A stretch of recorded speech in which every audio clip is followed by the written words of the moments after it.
My husband called me and said he filed for divorce. He told me from this moment on, I was only allowed to speak to his lawyer. So I went to meet him. But when his ruthless, high-powered lawyer saw my name on the financial documents, the color drained from his face. He went completely silent, started sweating, and began to panic. My husband smirked, thinking he had won. He had no idea. He had just handed me the match to burn his entire empire to the ground. My name is Simone, and I am 33 years old. Before I continue this story, let me know where you are watching from in the comments below. Hit like and subscribe if you have ever been pushed to the edge by a toxic family only to come back 10 times stronger. You will want to hear every second of this revenge. The nightmare began exactly where you would expect a family empire to show its cracks, right in the middle of a lavish Thanksgiving dinner. We were hosting the event at the sprawling estate in Buckhead, Atlanta, a property that belonged to my husband Darius and his deeply pretentious family. The air in the formal dining room was thick with the smell of roasted sage, expensive catered food, and the suffocating arrogance of the Atlanta black elite. I had been on my feet since 6 in the morning, orchestrating the catering staff and ensuring every single detail met the impossible standards of my mother-in-law Vivian. My feet ached and my back throbbed. I lifted a massive 30-pound silver turkey platter from the kitchen island, intending to carry it to the center of the dining table, where the guests were already taking their seats.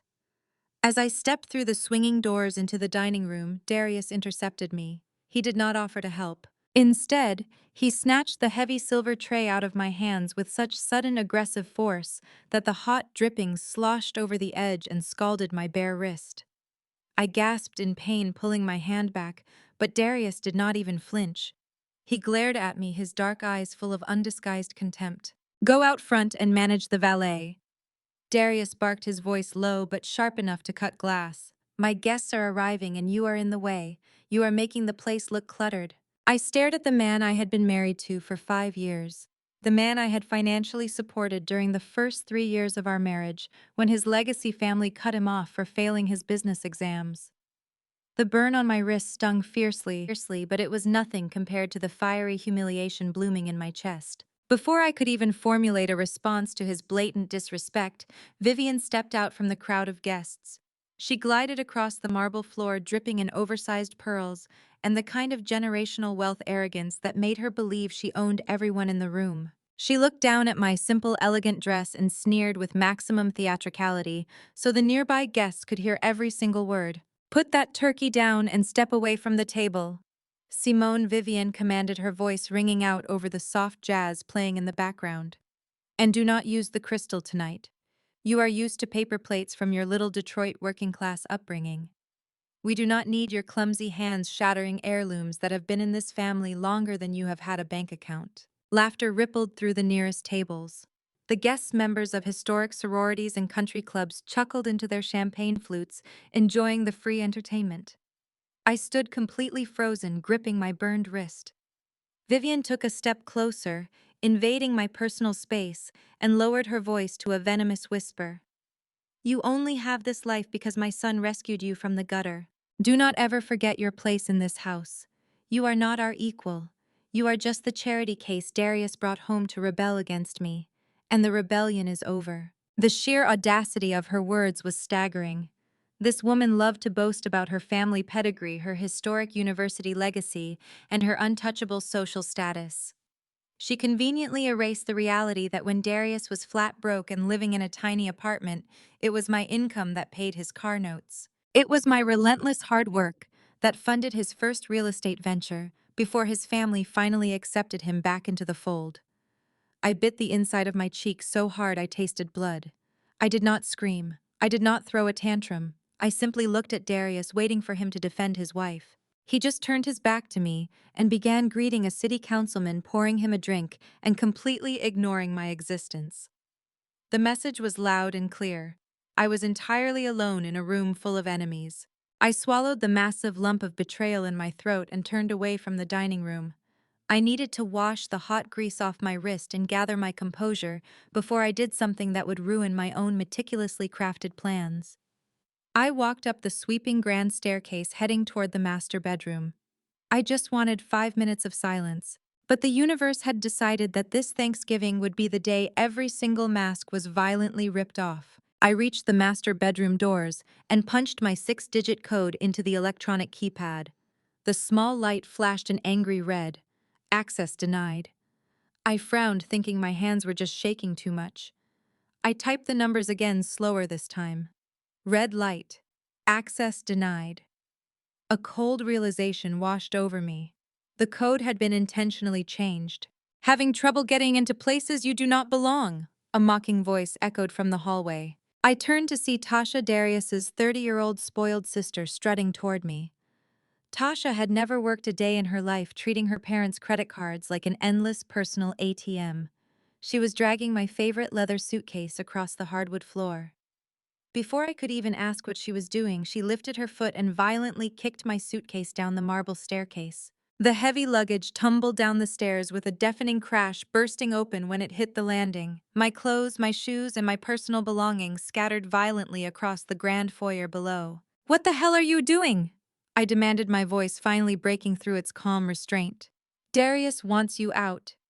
Tasha laughed, leaning over the banister with a champagne flute casually dangling from her manicured fingers. "He told me to pack up your cheap garbage. Chantel is arriving in 20 minutes, and we do not need the help ruining the aesthetic of our family dinner." The mention of Chantel sent a shockwave of adrenaline straight to my brain. Chantel was a 28-year-old former pageant queen, the daughter of the most powerful megachurch pastor in Atlanta. She was the woman Vivian had always wanted Darius to marry, because her family possessed the exact type of wealth and influence the Buckhead elite worshipped. I rushed to the top of the stairs, looking down at my belongings strewn across the marble floor just as the heavy mahogany front doors swung open. Chantel walked in. She looked like she had just stepped off a runway, wearing a custom silk gown and an arrogant smile. She paused at the entrance, looking down at my scattered clothes with a look of pure disgust. She literally stepped right over my favorite blouse, digging her designer heels into the fabric as she walked into the foyer. "Well, look at this mess," Chantel announced, her voice echoing up the stairwell. "I hope the maids are going to clean this up before the real guests arrive." I stared down at her, but it was not her cruel words that caught my attention. It was what was shining around her neck. Resting against her collarbone, catching the light of the massive crystal chandelier, was a blinding diamond tennis necklace. I recognized it instantly. It was the exact $50,000 custom diamond piece we had seen at a private jeweler 2 weeks ago. I had loved it, but Darius had looked me dead in the eyes and sworn he could absolutely not afford it for our upcoming anniversary. He claimed the real estate market was taking a massive downturn, and his company was struggling to make payroll. He begged me to be understanding about tightening our budget.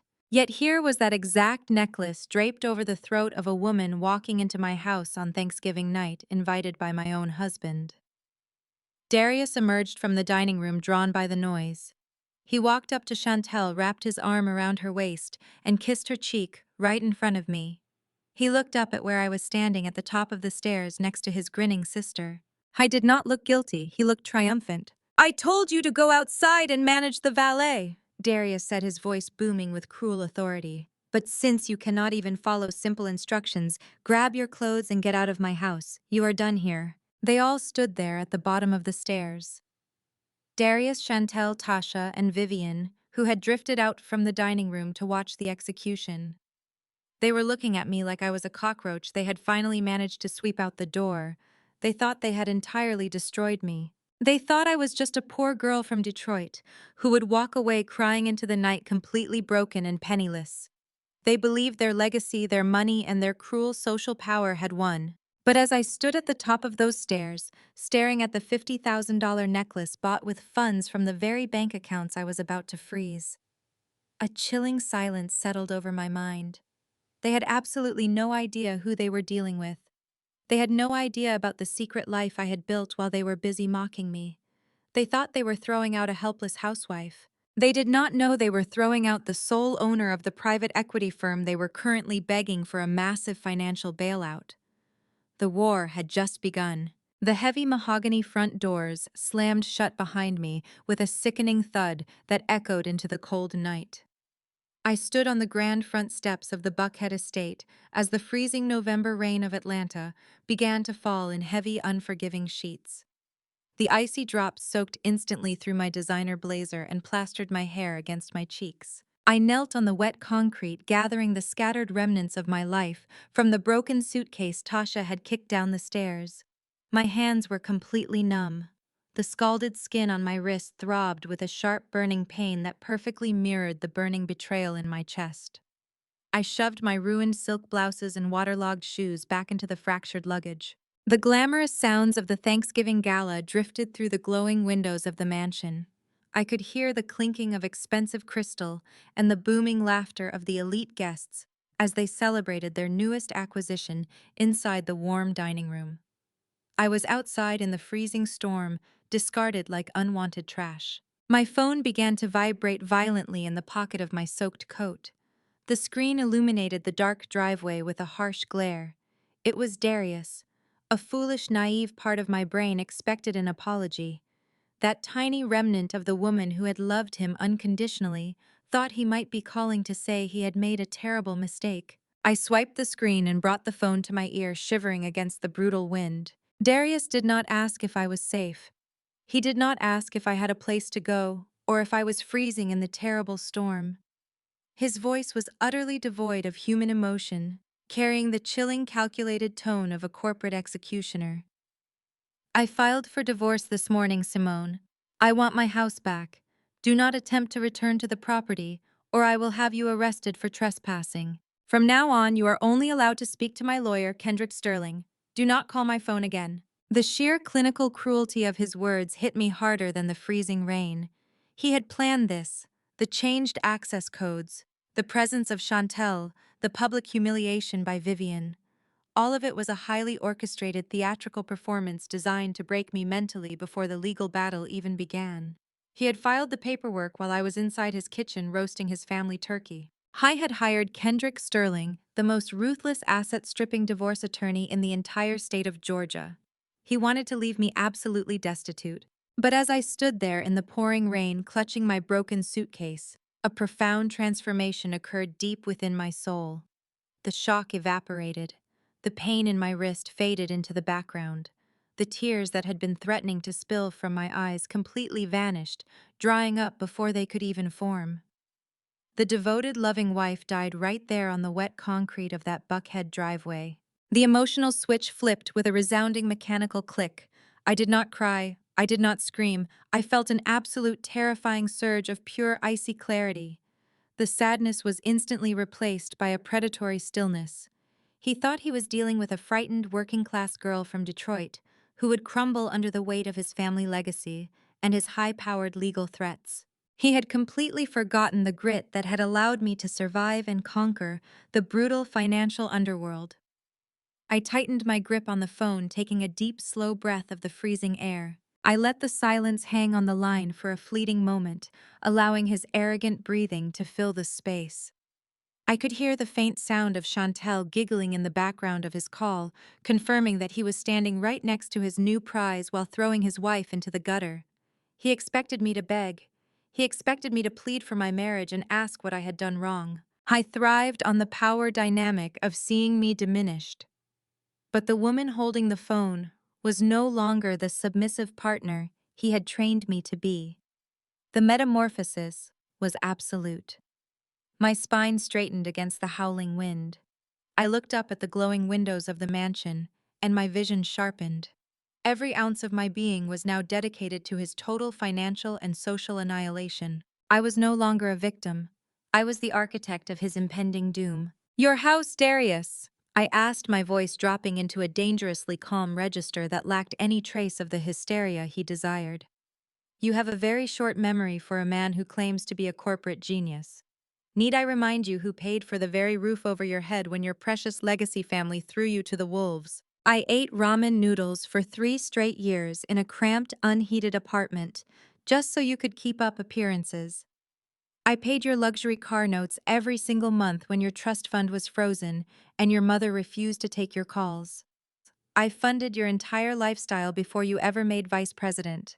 You were flat broke and begging me to save you. You do not own a single brick of that house without my blood and sweat holding it together. A sharp, cruel burst of laughter erupted from the other end of the line. Darius sounded entirely amused by my historical facts. Delusional Simone, he sneered, his arrogance reaching staggering new heights. You are completely delusional. You really think your little waitress paychecks built this empire? You were just a stepping stone, a temporary convenience until I regained my rightful place in society. You served your purpose, but you lack the pedigree to stand beside me at the top. Chantel belongs here. I'll belong exactly where you are right now, out in the cold. Have fun paying for a motel. Kendrick will serve you the rest of the paperwork by Monday. He did not wait for my response. The line went dead with a sharp beep. I slowly lowered the phone, pulling it away from my ear. A slow, dark smile crept across my face, hidden by the shadows of the storm. A stepping stone. He really believed his own fabricated reality.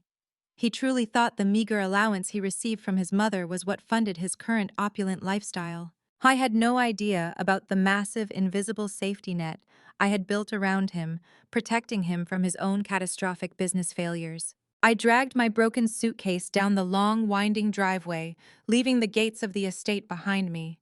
I did not have to wait long. Within 3 minutes, a sleek, armored black SUV pulled up silently through the torrential rain. The headlights cut through the darkness, and the rear door swung open immediately. My private security detail team, Darius knew absolutely nothing about, had been tracking my location. I stepped into the warm leather interior of the vehicle, leaving the storm outside. Take me to the downtown tower, I instructed my driver, my tone authoritative and crisp. I settled into the plush leather seat and reached into a hidden compartment, pulling out my encrypted tablet. The screen flared to life, illuminating my face with a cool blue glow. It was time to initiate the first phase of my retaliation. Darius thought he was a self-made millionaire, but he was floating on credit lines secured by my hidden assets. I logged into my shadow banking applications, accessing the offshore accounts and private equity portals that I controlled under multiple corporate shell entities. I navigated to the financial dashboards linked directly to his daily spending. The digital ledger popped up on my screen, updating in real time. My eyes narrowed as I scanned the pending transactions. Right on cue, a massive charge was attempting to clear. Darius was currently authorizing a transaction at a high-end luxury boutique, attempting to purchase a rare Birkin bag for Chantel to celebrate their new status.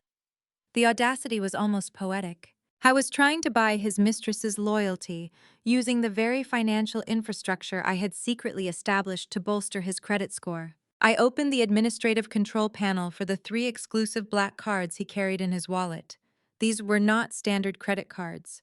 They were elite corporate accounts tied directly to a subsidiary of my holding company, issued to him under the guise of an anonymous venture capital perk he thought he had earned through his own networking. He relied on these specific cards to fund his extravagant dinners, his international trips, and his flashy gifts. I selected the first card, Terminate Account. The command processed instantly. I moved to the second card, Cancel all privileges and freeze assets. Done. I tapped the third and final card, the one he was currently handing to a cashier at this very second. Revoke authorization flag for fraudulent activity. I leaned back against the headrest, watching the screen as the transaction for the Birkin bag was violently declined. I could perfectly envision the scene unfolding at the boutique, the confident smirk wiping off his face, the confusion of the sales associate, Chantel crossing her arms in embarrassment as the machine rejected his payment. He would try the second card, declined. He would frantically swipe the third card, confiscated. He was currently standing in a high-end store, entirely stripped of his purchasing power, sweating in his tailored tuxedo. The vehicle merged onto the highway, speeding toward the towering skyscrapers of downtown Atlanta. The rain lashed against the tinted windows, but inside the cabin, I was completely untouchable. I closed the banking application and opened my secure email server. Darius wanted a war of attrition. He wanted to use Kendrick Sterling to bully me into submission. He wanted to bury me in legal fees and starve me out. He was completely oblivious to the fact that he had just declared war on a woman who owned the banks that held his mortgages. The stepping stone was about to become the avalanche that crushed his entire bloodline. The morning sun broke through the floor-to-ceiling windows of my penthouse suite at the Four Seasons, but the warmth did nothing to thaw the ice running through my veins. A sharp knock at the heavy oak door shattered the quiet of the room. My private security detail stepped aside, allowing a nervous-looking process server to hand over a thick manila envelope. I did not need to open it to know what was inside. Darius was nothing if not predictable. He operated on a schedule dictated by his own massive ego and the aggressive tactics of his attack dog lawyer, Kendrick Sterling. I tossed the envelope onto the glass coffee table and poured myself a cup of black coffee, breaking the wax seal. I pulled out the stack of legal documents. The audacity printed on those crisp white pages was nothing short of breathtaking. Darius was not just filing for divorce. He was attempting to orchestrate a complete character assassination. I read through the aggressive legal jargon detailing his demands. He wanted the Buckhead estate. He wanted my car. He wanted me to pay his legal fees. But the absolute crowning jewel of his delusion was Section 4 of the petition. Darius was demanding monthly alimony payments. He claimed that he had grown accustomed to a certain lifestyle during our marriage and that I was legally obligated to maintain it. The hypocrisy was almost a physical weight in the room. Just 12 hours ago, he had screamed into the phone that I was a worthless stepping stone who contributed nothing to his empire. Now his high-priced lawyer was drafting petitions begging for my money to keep his sinking ship afloat. I turned the page and my eyes locked onto the justification for his demands. He formally accused me of being mentally unstable and prone to erratic outbursts. He claimed my working-class Detroit background and lack of social refinement had become a severe detriment to his family's historic HBCU legacy brand. He painted a picture of a prestigious generational wealth family, being dragged through the mud by an unhinged, impoverished wife. My phone vibrated on the table, drawing my attention away from the absurd legal fiction. It was a notification from Instagram. I had not blocked Tasha yet, keeping her feed open strictly for intelligence gathering. I tapped the screen and a new photo filled the display. It was a picture taken inside my own kitchen, the exact kitchen I had personally designed and funded down to the imported Italian marble countertops. Chantel was standing at my stove wearing one of my custom silk robes, holding a spatula and smiling brightly for the camera. The diamond tennis necklace Darius had bought with my stolen credit line was still resting against her collarbone. Tasha had tagged Chantel and Darius in the photo with a caption that made my jaw clench. Finally, a sister-in-law with actual pedigree. No more ghetto Detroit energy ruining our family gatherings. We finally have a real queen in the castle. I stared at the image of the two women standing in the heart of the home I had paid for, mocking me while eating the food I had purchased. They were celebrating a victory that did not exist. They were dancing on the deck of the Titanic, completely unaware that the iceberg was already tearing through the hull. I locked my phone and tossed it next to the ridiculous divorce petition. I did not leave a comment. I did not post a crying video. I did not call Darius to scream about the disrespect. I walked into the master bathroom and turned on the shower. It was time to go to work. I stood under the scalding hot water, letting it wash away the last remnants of the naive wife I used to be. I meticulously applied my makeup, choosing a sharp, bold red lip that signaled absolute authority. I pulled a custom-tailored black Tom Ford suit from my emergency wardrobe, carefully buttoning the jacket. I slipped on my vintage Rolex, a quiet testament to the actual wealth I commanded. I looked at myself in the mirror. The woman looking back was not mentally unstable. She was a lethal apex predator, preparing for a corporate slaughter. I gathered the divorce papers, sliding them into my leather briefcase, alongside the digital keys to my hidden empire. Darius wanted to leverage his fake pedigree to destroy my name. I was going to use his real debt to erase his entire bloodline from the map of Atlanta. I ignored the barrage of social media alerts pinging my phone. I walked out of the hotel lobby and stepped into my waiting armored vehicle. The drive to the financial district of downtown Atlanta was swift and silent. My driver pulled up to the curb of the tallest, most imposing glass skyscraper in the city skyline. This building was the nerve center of Southern finance, and it was my absolute domain. I bypassed the main reception desk and walked directly to the private executive elevator, scanning my biometric credential. The doors slid closed and the elevator shot up to the 60th floor. When the polished steel doors parted, the atmosphere shifted instantly. The frantic energy of the trading floors below gave way to a hushed, reverent stillness. This was the sanctuary of power. I stepped onto the plush carpet and the receptionist immediately stood at attention. "Good morning, Ms. Simone," she said, her voice laced with absolute awe and respect. "The executive board is waiting for you in the main conference room." I did not respond with a smile. I simply gave a curt nod and strode down the wide corridor. I was not the unemployed, desperate housewife Darius and his mother Vivian believed me to be. I was the anonymous founder and CEO of Obsidian Holdings, the most ruthless and feared private equity firm on the eastern seaboard. We specialized in aggressive corporate takeovers, asset stripping, and shadow banking for the ultra-wealthy. My name was intentionally kept off the public website to protect my identity, but within these walls my word was absolute law. I pushed open the heavy double doors of the glass-walled conference room. My top 5 executives immediately stopped talking and stood up from the massive mahogany table. "Sit down," I commanded, taking my seat at the head of the table. "Bring up the Alpha acquisition file immediately." My chief financial officer tapped his tablet, and the giant screens behind me flared to life, displaying complex financial webs and glaring red deficit numbers. Alpha Acquisition was the internal code name for Darius's family real estate empire. While Vivian parroted around Buckhead hosting charity galas and bragging about her generational wealth, the reality behind closed doors was a catastrophic financial nightmare. Darius had been secretly hemorrhaging money for years. He had taken out massive predatory loans to fund his lavish lifestyle and his reckless commercial developments. The screens displayed the brutal truth. His family firm was currently $120 million in debt. They were 90 days away from total insolvency. In a desperate bid to save his family from public ruin and to hide his gross incompetence from his domineering mother, Darius had come crawling to Obsidian Holdings begging for a lifeline. He had submitted a proposal for a massive corporate bailout, completely unaware that the phantom CEO he was pleading with was the very woman he had just kicked down the stairs. "They are desperate for the cash injection," Simone, my chief counsel, stated, adjusting his glasses. "Darius has offered the family's entire commercial real estate portfolio as collateral, including his mother's primary estate.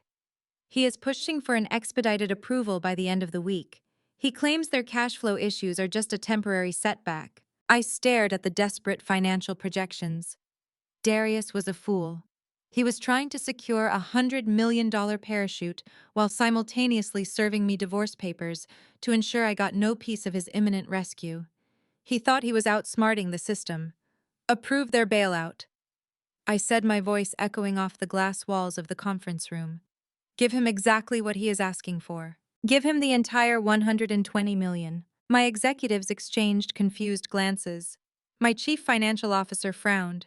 "Simone, their debt-to-income ratio is toxic. If we hand them that kind of capital, we are exposing Obsidian to massive risk. They have a history of mismanaging funds." I leaned forward, resting my elbows on the polished wood of the table. A cold, calculating smile spread across my face. "I am well aware of his mismanagement. That is precisely why we are going to approve the loan. But you are going to insert the morals and fraud clause into the final contract. Bury it deep within the covenants where his arrogant lawyer, Kendrick Sterling, will gloss over it in his rush to secure his own commission." The legal team leaned in, instantly understanding the lethal nature of my directive. "Make the language incredibly broad, but absolutely binding." I continued, my tone devoid of mercy. "If the CEO of the borrowing entity commits any personal financial crimes, embezzlement, or unauthorized transfer of corporate funds, the loan is immediately called in. If they cannot repay the $120 million within 24 hours, Obsidian Holdings legally seizes all personal and corporate assets immediately. We take the commercial properties. We take the bank accounts. We take his mother's legacy estate. We take everything." My chief counsel typed furiously onto his tablet. "The clause is standard for high-risk acquisitions, but applying it to personal financial conduct is aggressive. Do you have reason to believe Darius will trigger this clause, Ms. Simone?" I thought about the $50,000 diamond tennis necklace resting against Chantel's collarbone. I thought about the 3 corporate black cards I had frozen the night before. I knew for an absolute fact that Darius had been embezzling money from his own company's pension funds to finance his mistress's lifestyle. He had already committed the crimes necessary to trigger the trap. I was already a dead man walking. He has already triggered it, I replied softly, standing up from the table. Prepare the contracts and send them over to Kendrick Sterling today. Let Darius sign his own death warrant. The stepping stone is about to break his neck. The transition from the sterile apex of Obsidian Holdings to the opulent midtown offices of Sterling and Associates took less than 20 minutes. The heavy double doors of the law firm were etched in gleaming gold lettering, announcing the presence of Kendrick Sterling. I was the most feared divorce lawyer in Atlanta, a 50-year-old legal predator who specialized in protecting the generational wealth of the city's black elite. He had built an entire career on crushing spouses who lacked the pedigree or the capital to fight back. He expected me to walk through his doors trembling.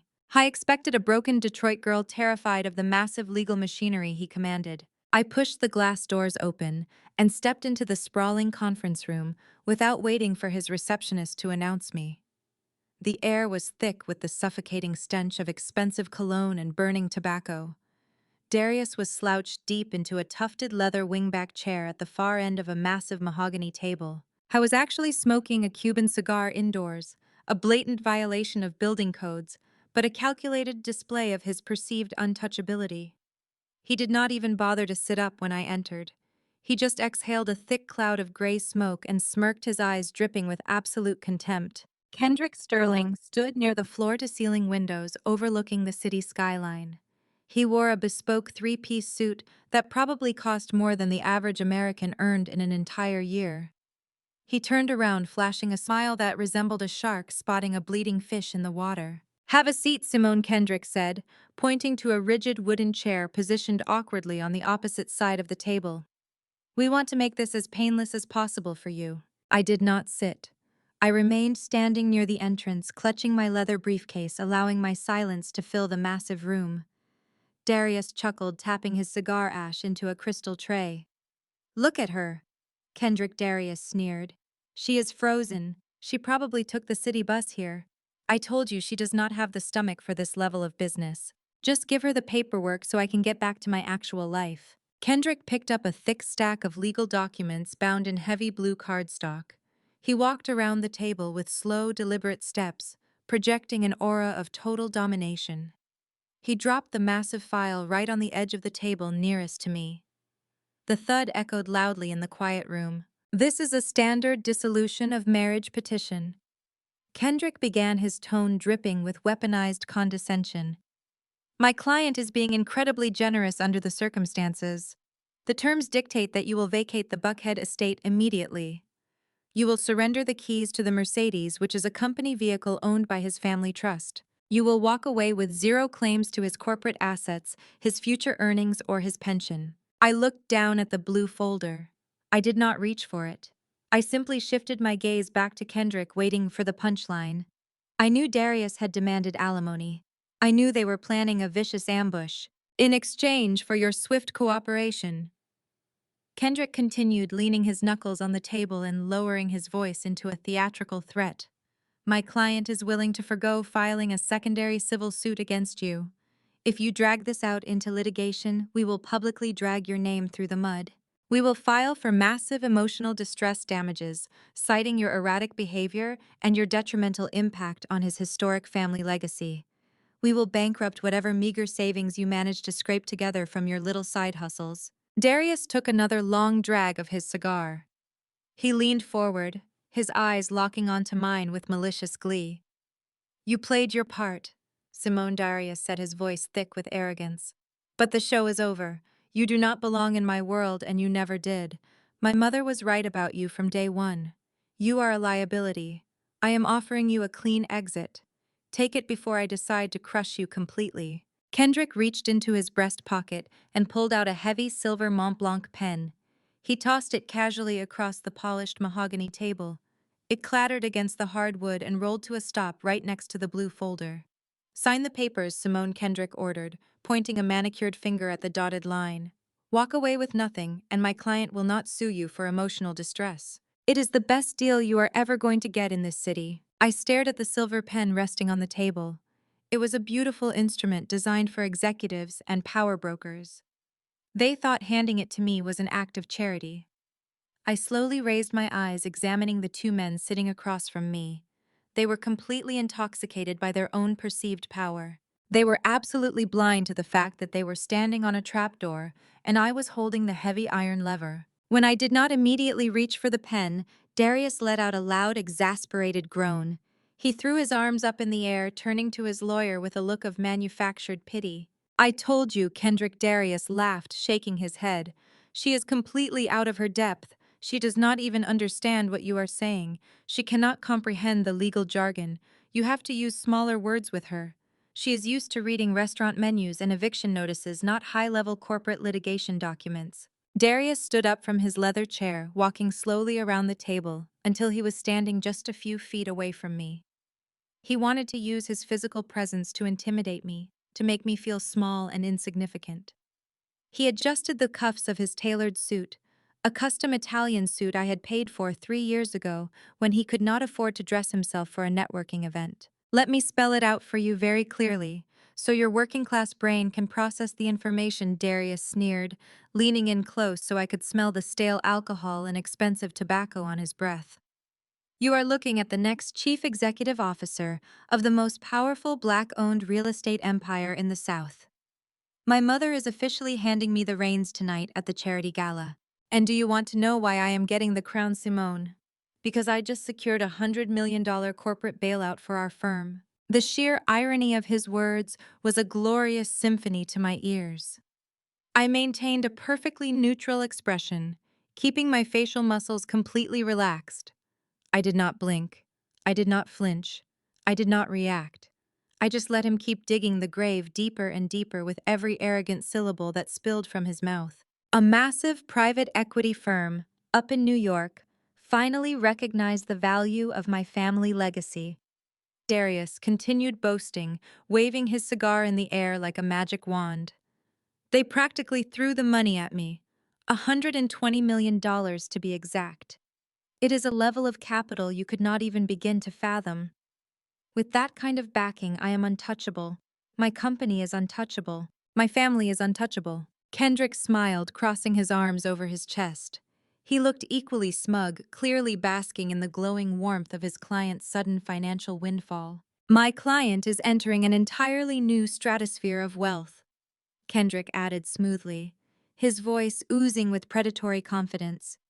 "The elite social circles he will be navigating require a partner who understands generational power.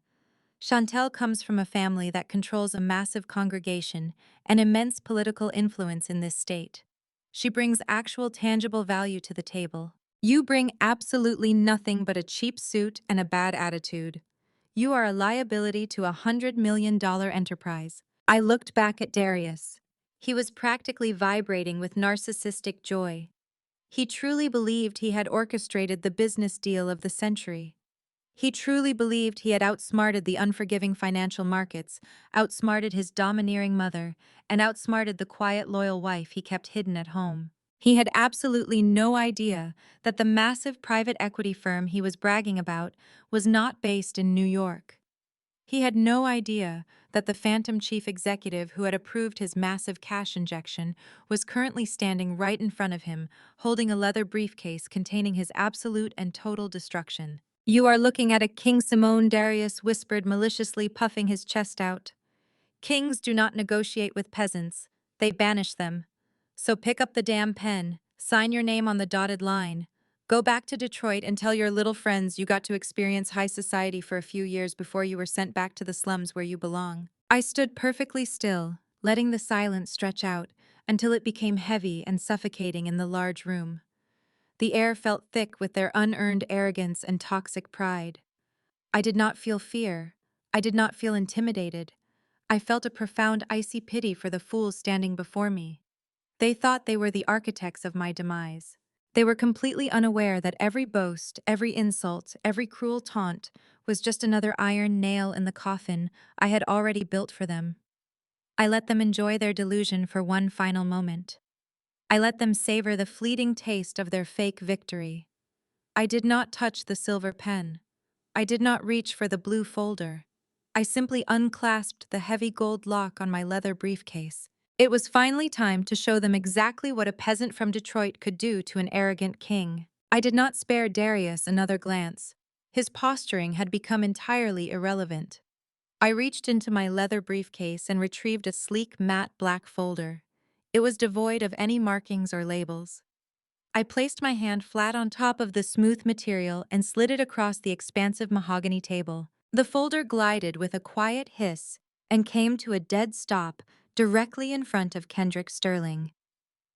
I completely bypassed my husband. Darius let out a loud, dramatic sigh and rolled his eyes toward the ceiling. Do not even bother reading whatever sad little budget spreadsheet she put together. Kendrick Darius groaned, pacing back toward the window. She is probably trying to negotiate keeping her leased sedan. Just shred it and hand her the standard non-disclosure agreement. She gets absolutely zero of my new capital. Kendrick let out a dismissive scoff. He picked up his expensive ceramic coffee mug with his left hand, taking a slow, arrogant sip. With his right hand, he casually flipped open the black folder, expecting to see a desperate counteroffer for meager alimony payments or a plea to keep some insignificant marital asset. He did not find a plea. He found a heavily encrypted financial audit. Kendrick lowered his coffee mug slowly. His mocking smile froze. His eyes locked onto the first document in the stack. It was a forensic trace that my team at Obsidian Holdings had conducted during the standard due diligence phase of the bailout request. The document displayed a highly complex web of wire transfers. It explicitly detailed how $15 million had been systematically drained from the employee pension fund of Darius family real estate firm. The audit tracked the stolen funds as they moved through 3 different offshore shell companies in the Cayman Islands before landing directly in a private domestic trust account. The sole beneficiary of that trust account was Chantel. The designated purpose of the funds was the outright cash purchase of a luxury penthouse in Midtown Atlanta. Darius had literally robbed the retirement savings of his own loyal employees to buy a playground for his pageant queen mistress. What is this nonsense? Kendrick muttered, his voice suddenly losing its booming theatrical authority. He squinted at the page, trying to process the catastrophic legal liability sitting right in front of him. Where did you get these financial records? These are sealed corporate accounts. I did not answer him. I simply kept my gaze locked on his face, waiting for him to turn the page. Darius stopped pacing and turned around, annoyed by his lawyer's sudden shift in tone. What is she showing you, man? Darius demanded, taking a step toward the table. Just throw it in the trash and make her sign the divorce papers. I am supposed to be at the country club in an hour to celebrate with Chantel and my mother. Kendrick ignored Darius entirely. His manicured fingers turned to the second document in the black folder, the heavy cardstock crinkled slightly in his grip. It was the master term sheet for the $120 million corporate bailout. The document was highly classified, stamped with the unmistakable crest of Obsidian Holdings. It was the exact financial lifeline Darius had been bragging about just moments earlier. Kendrick stared at the document in utter disbelief. He recognized the contract because he had personally reviewed the borrowing terms for Darius the previous week. He scoffed again, shaking his head as if trying to clear a hallucination. How did you get a leaked copy of our corporate financing agreement? Kendrick demanded, his voice rising with a mix of anger and genuine confusion. This is a highly confidential corporate document, Simone. Possessing this is corporate espionage. You are playing a very dangerous game right now. You have no idea what you are holding. I thought I was a corporate spy. He thought I had somehow bribed a junior analyst or hacked a server to steal his precious financial parachute. He glared at me, trying to reassert his dominance as the most feared lawyer in the room. But then his eyes drifted down to the bottom of the page. He looked at the execution block. He looked at the signature line reserved for the anonymous chief executive officer of Obsidian Holdings.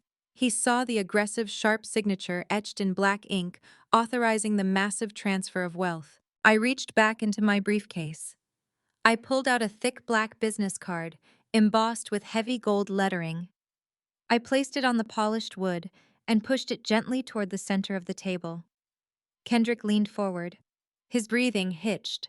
He stared at the business card. The gold lettering caught the light from the floor-to-ceiling windows.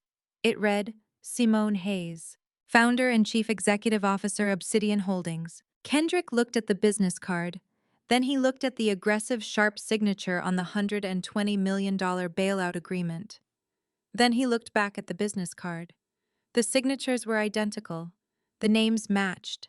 The realization struck him with the devastating force of a freight train. The phantom billionaire executive, he had been desperately trying to please the ruthless financial titan, holding the keys to his clients. Entire legacy was sitting right across from him in a cheap suit he had just insulted. Kendrick opened his mouth, but no sound came out. His hand began to tremble violently. The expensive ceramic coffee mug slipped from his paralyzed fingers. It hit the hardwood floor with a violent crash. Hot black coffee splattered across the polished wood and splashed onto the cuffs of his bespoke trousers. He did not even notice the mess. All the color instantly drained from his face, leaving him a sickening shade of pale gray. Sweat broke out across his forehead. He stumbled backward, gripping the edge of the mahogany table just to keep himself from collapsing. His chest heaved as he began to hyperventilate. Darius jumped back away from the splashing coffee. "What the hell is wrong with you, Kendrick?" Darius shouted, looking from the shattered mug to his lawyer. "Why are you shaking? What did she give you?" Kendrick could not answer. He was suffocating under the weight of his own impending doom. I sat perfectly still, watching the arrogant legal predator completely unravel. I knew exactly why he was having a panic attack. I knew the dark secret he was hiding from his own law partners and the federal government. "You look unwell, Kendrick," I said, my voice carrying a quiet, lethal calm. "Is it because you just realized you broke the absolute cardinal rule of legal representation? You got greedy. You blurred the lines." Kendrick stared at me with wide, terrified eyes. His jaw worked silently, but his throat was completely closed. "I know about the Cayman accounts, Kendrick." I continued, leaning slightly forward. "I know that you secretly funneled $5 million of your own personal hidden assets into Darius' failing real estate firm. You hid that money from the Internal Revenue Service, and you hid it from your senior partners. You saw the preliminary term sheet from Obsidian Holdings, and you thought you were brilliant. You thought injecting your own dirty money into a company about to receive a $120 million bailout would guarantee you a massive 10 times return on your investment. You thought you were going to be a shadow billionaire." Darius looked at Kendrick, his face twisting into an expression of utter confusion. "You invested your own money into my company?" Darius asked, his voice dropping. "You told me you secured that bridge loan from an independent angel investor." "Shut up, Darius," Kendrick finally croaked, his voice a strangled, terrified whisper. "Just shut up." But the nightmare was only just beginning for the high-powered attorney. I tapped my manicured fingernail against the black folder resting in front of him. "Let us talk about the morals and fraud clause, Kendrick," I said, holding his panicked gaze. "The clause you rushed through without properly analyzing, because you were too blinded by your own greed. If I pull this funding today, your client does not just go into bankruptcy. He goes directly to federal prison for raiding a protected employee pension fund. He stole $15 million from working-class people to buy a penthouse for his mistress. The FBI will seize everything his family owns to pay back the pensioners." Kendrick gripped his chest, taking shallow, frantic breaths. The sweat was now pouring down his face, ruining his perfectly groomed appearance. "And what happens to you, Kendrick?" I asked, tilting my head slightly. "You are the attorney of record. You personally invested $5 million into a fraudulent company while actively helping the chief executive officer hide stolen pension assets in offshore trusts to purchase real estate for his pageant queen girlfriend. When Obsidian Holdings reports this to the federal authorities, you do not just lose your $5 million. You lose your law license. You lose your partnership at this prestigious firm. You go to federal prison for wire fraud conspiracy to commit embezzlement and money laundering. You will lose absolutely everything you have ever built." The silence in the grand conference room was deafening. The ticking of the antique grandfather clock in the corner sounded like a countdown to execution. Kendrick Sterling, the man who had built a career on crushing vulnerable spouses, was now visibly trembling before me. His knees finally gave out. He collapsed heavily into his leather chair, burying his face in his trembling hands. He let out a pathetic, whimpering sound completely broken by the realization that his entire life was over. Darius stood frozen in the center of the room. He looked at his lawyer sobbing in the chair. He looked at the shattered coffee mug on the floor. Finally, he looked at me. The arrogant smirk was entirely gone, replaced by a creeping dread as he tried to comprehend the scene unfolding before him. Simone, Darius stammered, taking a hesitant step toward the table. Simone, what did you do? What is in that folder? I stood up slowly, buttoning the center button of my blazer. I picked up my leather briefcase and looked at the man who had discarded me in the freezing rain just hours ago. He was completely blind to the fact that his kingdom had already fallen. I was not just a stepping stone anymore. I was the absolute end of his line. Darius slammed his hand against the mahogany table. The loud smack echoed like a gunshot, but Kendrick did not even flinch. The lawyer remained slumped in his expensive leather chair, staring blankly at the spilled coffee soaking into the cuff of his trousers. Darius clearly had no capacity to read the catastrophic shift in the room. His massive ego blinded him to the reality that the ground beneath his feet had completely collapsed. He looked at me with pure, unadulterated hatred before turning his venom back onto his broken attorney. "Get up from that chair, Kendrick!" Darius bellowed, his voice cracking with impatient rage. "Stop playing these pathetic psychological games with her. I pay you a $500,000 retainer to handle my legal garbage. I do not pay you to have a nervous breakdown over a fake spreadsheet printed by a bitter ex-wife. Fix your tie, pick up that silver pen, and make her sign the damn papers. I am not missing my tea time at the country club because you forgot how to intimidate a woman who buys her clothes off a discount rack. Make her sign the divorce decree right now or you are fired." The threat of being fired acted like a jolt of electricity straight to Kendrick's heart. The lawyer slowly raised his heavy head. His eyes were completely bloodshot.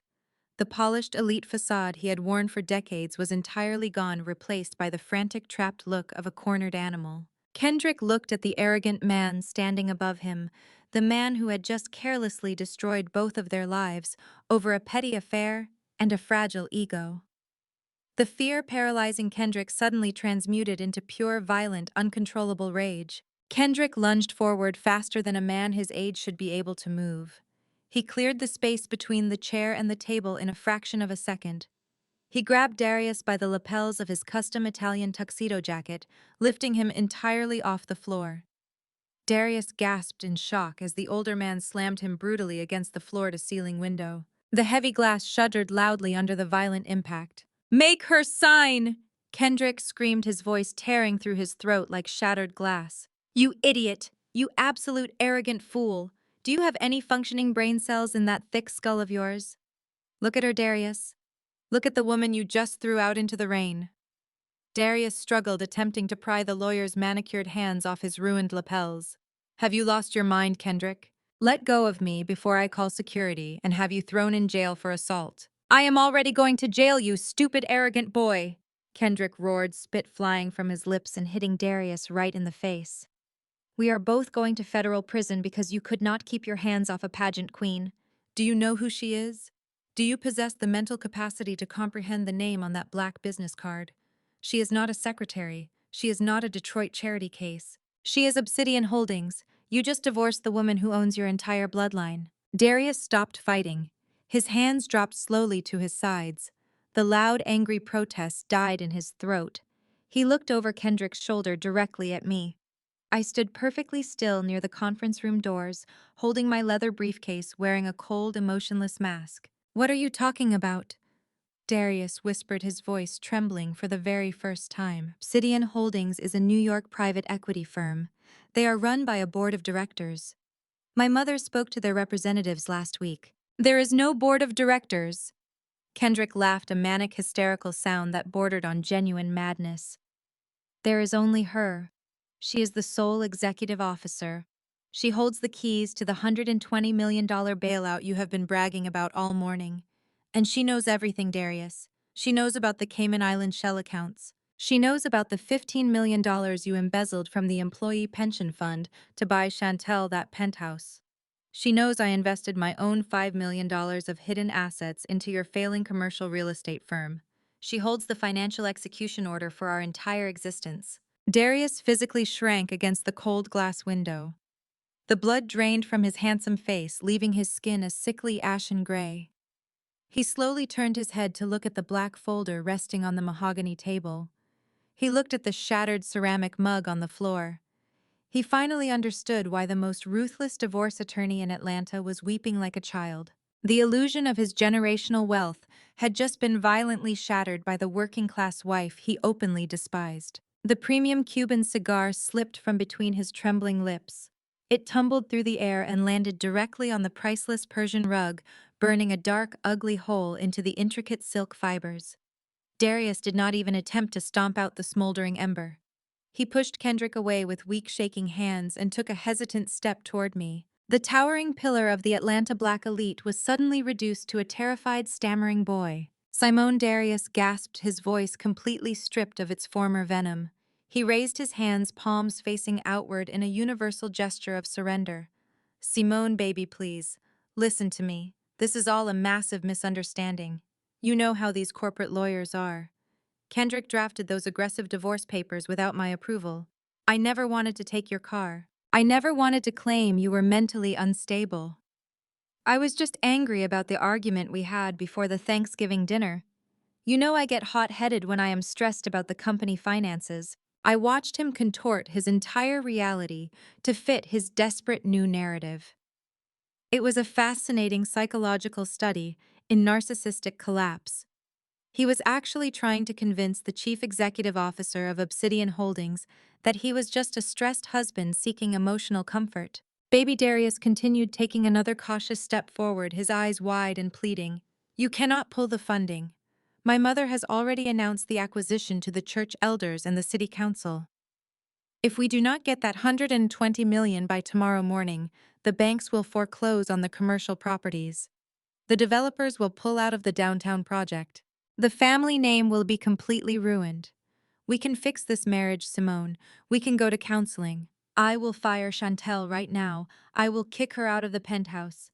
Just put the pen down and we can tear up these divorce documents together. We are a team. We have always been a team." I remained standing near the heavy double doors, my posture completely rigid and unyielding. I did not soften my gaze. I did not offer him a single shred of humanity. I buttoned the center button of my designer blazer, a gesture of absolute finality. "We were a team when you needed my paychecks to keep your electricity running." "Darius," I said, my voice slicing through the heavy air like a sharpened blade. "We were a team when I paid the luxury car notes you used to impress your elite fraternity brothers. But the moment you thought you secured a $100 million parachute, you locked me out of my own bedroom and let your sister kick my luggage down the stairs.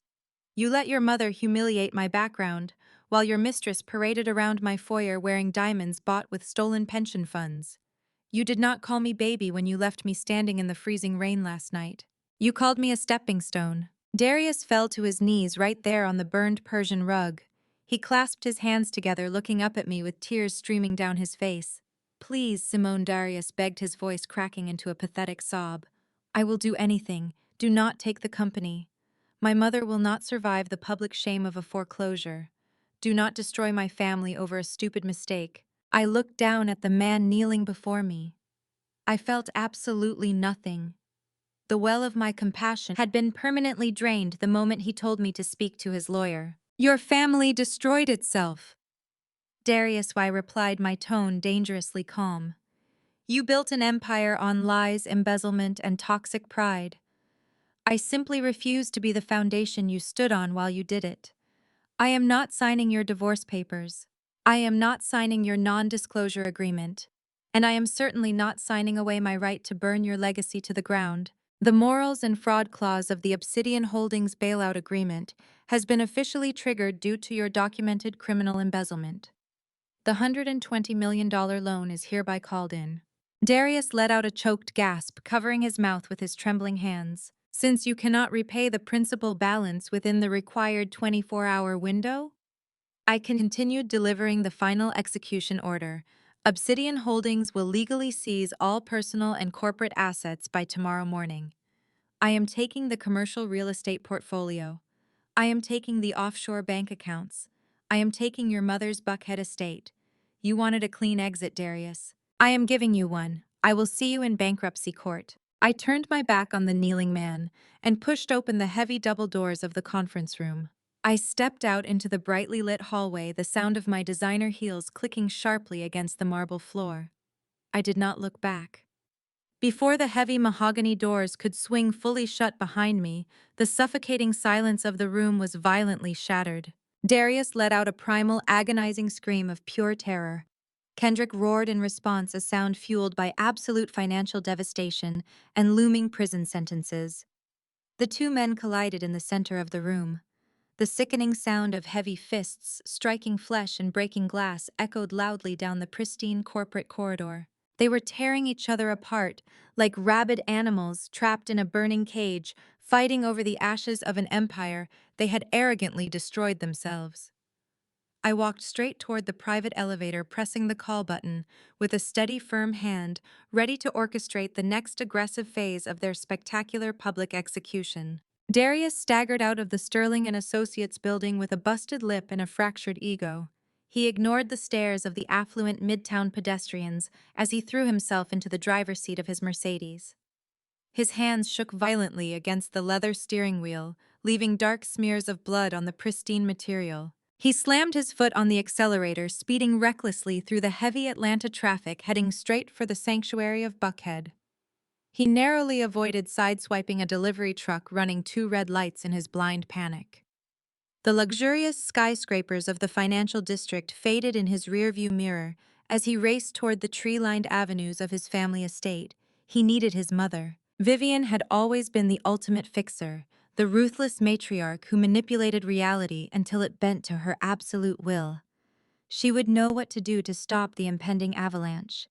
She had to know what to do, because if she failed, he was going to spend the next 20 years in a federal penitentiary. He practically tore the front doors of the estate off their hinges. The grand foyer still bore the faint scuff marks from where my suitcase had been kicked down the stairs just hours prior. Darius bolted toward the formal sitting room. Vivian was lounging on a velvet settee, sipping Earl Grey tea from a delicate bone china cup. Chantel sat opposite her, flipping lazily through a bridal magazine, while Tasha scrolled on her phone. They looked up in unison as Darius burst into the room, panting and bleeding onto his torn tuxedo shirt. "What on earth has happened to you?" Vivian demanded, setting her teacup down with a sharp clink. "You look like you were mugged in an alleyway. Where are the divorce papers? Did you make her sign?" Darius collapsed onto the nearest armchair, burying his bruised face in his hands.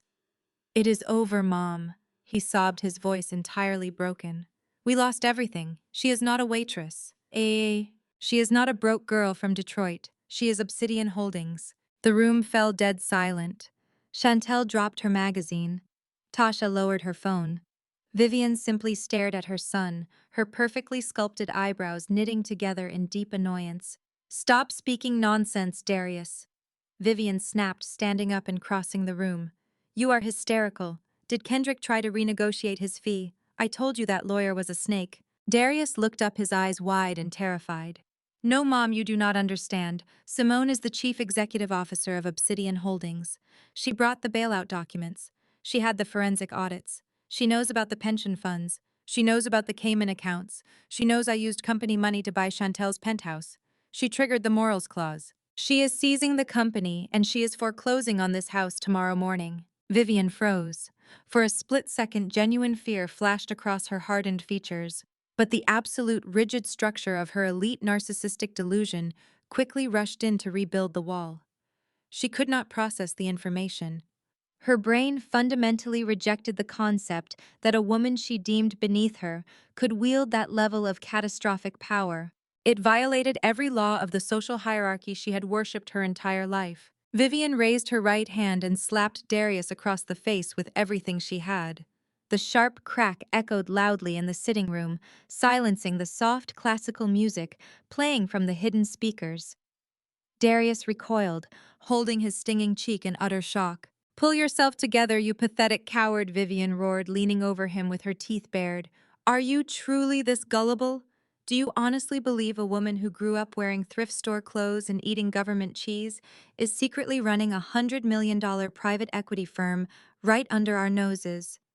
"People from her background do not run equity firms, Darius. They clean the toilets in the lobby of those firms." They serve the coffee to the men who actually make the decisions. She is bluffing. Mom, I saw the signatures. Darius pleaded, his voice cracking. Kendrick saw the signatures. He had a complete panic attack and attacked me. She had my offshore account numbers. She froze my corporate black cards last night. She is a hacker then, Vivian scoffed, waving her hand dismissively as if waving away a pesky insect. She probably paid some low-level IT guy to mock up fake corporate documents to scare you into dropping the alimony demands. It is a desperate, pathetic stunt from a desperate, pathetic woman who knows she has absolutely nothing left. She is trying to terrorize you into submission and you are falling for it like a weak fool. Kendrick is a seasoned veteran, Vivian hissed, pacing the Persian rug. If he lost his nerve, it is only because he is a coward who got caught dipping his hands in our cookie jar. I always knew he was hiding personal assets in our deals. Simone probably found a paper trail and threatened to expose him to the state bar. That does not make her a billionaire, Darius. That makes her a blackmailer. You let a petty extortionist run you out of your own legal negotiation. Stand up and act like the heir to this empire. Darius slowly stood, desperately wanting to believe his mother's delusion. It was easier to believe Simone was a criminal hacker than a financial titan. Vivian turned her attention to the immediate crisis. They needed capital to ensure the developers did not pull out of the downtown project before the supposed Obsidian bailout cleared the banks. Even in her delusion, she knew cash flow was the only shield against whatever legal games Simone was playing. She looked at Chantel, and a wicked, triumphant smile spread across her face. "We are going to play the ultimate society card," Vivian announced, her voice ringing with renewed, arrogant authority. "We are not going to hide, and we are certainly not going to let Simone control the narrative. We are going to strike first, and we are going to strike publicly." "What do you mean, Mom?" Tasha asked, stepping forward. "I mean we are hosting a charity gala," Vivian declared, pacing the length of the grand sitting room. "We will host it this weekend at the Ritz-Carlton. We will bill it as a legacy celebration and the official welcoming of Chantel into our family." Chantel's eyes widened. "But how does a party stop Simone from going to the authorities?" "Because, my dear," Vivian smiled, walking over and placing her hands on Chantel's shoulders. "Your father is Pastor Thomas. He leads the wealthiest megachurch in the entire state of Georgia. His congregation is filled with the most powerful politicians, judges, and real estate developers in Atlanta. We invite them all. We use the gala to announce your engagement to Darius. Your father will bless the union and bring his elite flock of investors right to our doorstep. We will secure emergency bridge funding directly from the Church Development Fund and our society friends. We will raise $50 million in one night. Once we have that capital backing us, no bank will dare foreclose on our properties, and Simone's little blackmail scheme will instantly evaporate." Darius wiped the blood from his lip, his eyes sparking with a sudden, desperate hope. A massive cash injection from Pastor Thomas would immediately stabilize the company.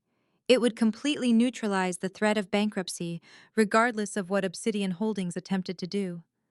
"And what about Simone?" Tasha asked, crossing her arms. "She is not just going to sit quietly while we raise money." "Oh, I am counting on her trying to interfere." Vivian laughed, a cruel, dark sound. "I want her to try. We will send her an invitation. We will lure her out of hiding.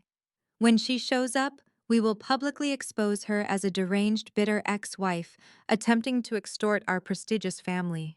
We will have the police chief who attends your father's church arrest her for corporate espionage and harassment right in front of the entire city.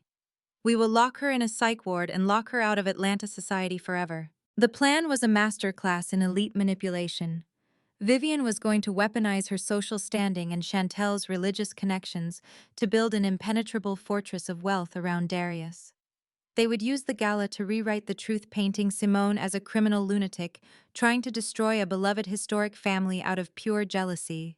"Call the event coordinators at the Ritz-Carlton immediately," Vivian instructed Tasha, her tone clipping with military precision. "Tell them we are booking the grand ballroom for this Saturday night. Spare no expense. Order the imported orchids. Book the symphony orchestra. Hire the Michelin star catering team. We need to project an image of absolute, untouchable prosperity. Use the remaining credit lines from the offshore accounts if you have to. If anyone questions the sudden expenditure, Tell them it is a philanthropic celebration of the upcoming merger. Chantel, call your father. Vivian continued, turning back to her future daughter-in-law, her eyes gleaming with tactical malice. Tell Pastor Thomas that Darius is finally ready to merge our two powerful families before the eyes of God and the city. Tell him we need his immediate presence and his heaviest investors at the gala to secure our new joint empire. Make sure he understands this is a highly exclusive legacy event. Tell him to invite the mayor, the city council, and every major developer who sits in his front pews on Sunday morning. Darius finally stood up straight, his posture regaining a fraction of its former toxic arrogance. He smoothed the lapels of his ruined tuxedo jacket, adjusting his cufflinks with a forced calm. His mother's delusion was incredibly infectious.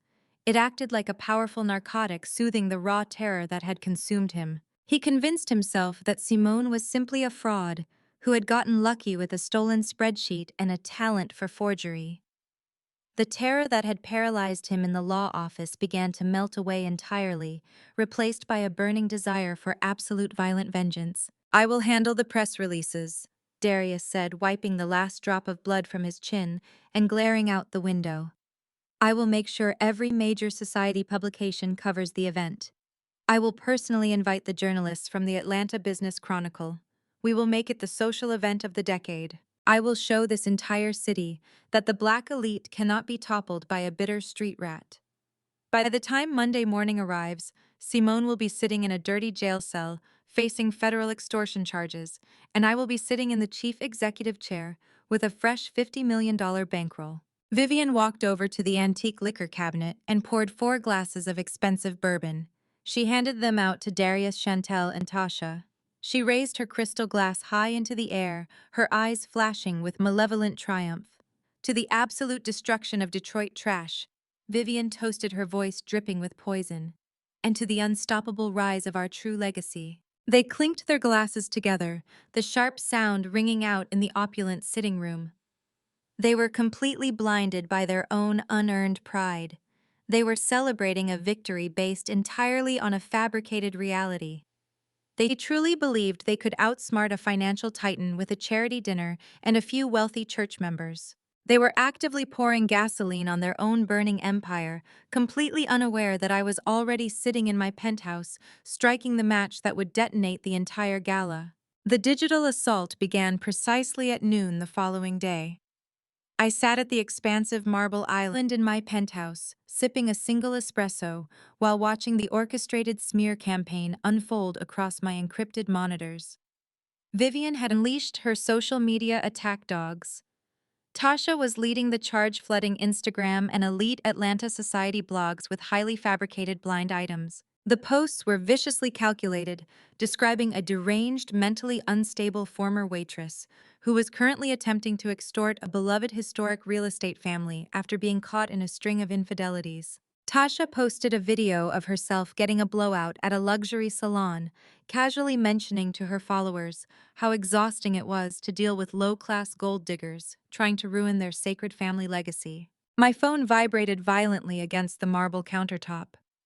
The caller ID displayed an unknown number, but I knew exactly who was on the other end.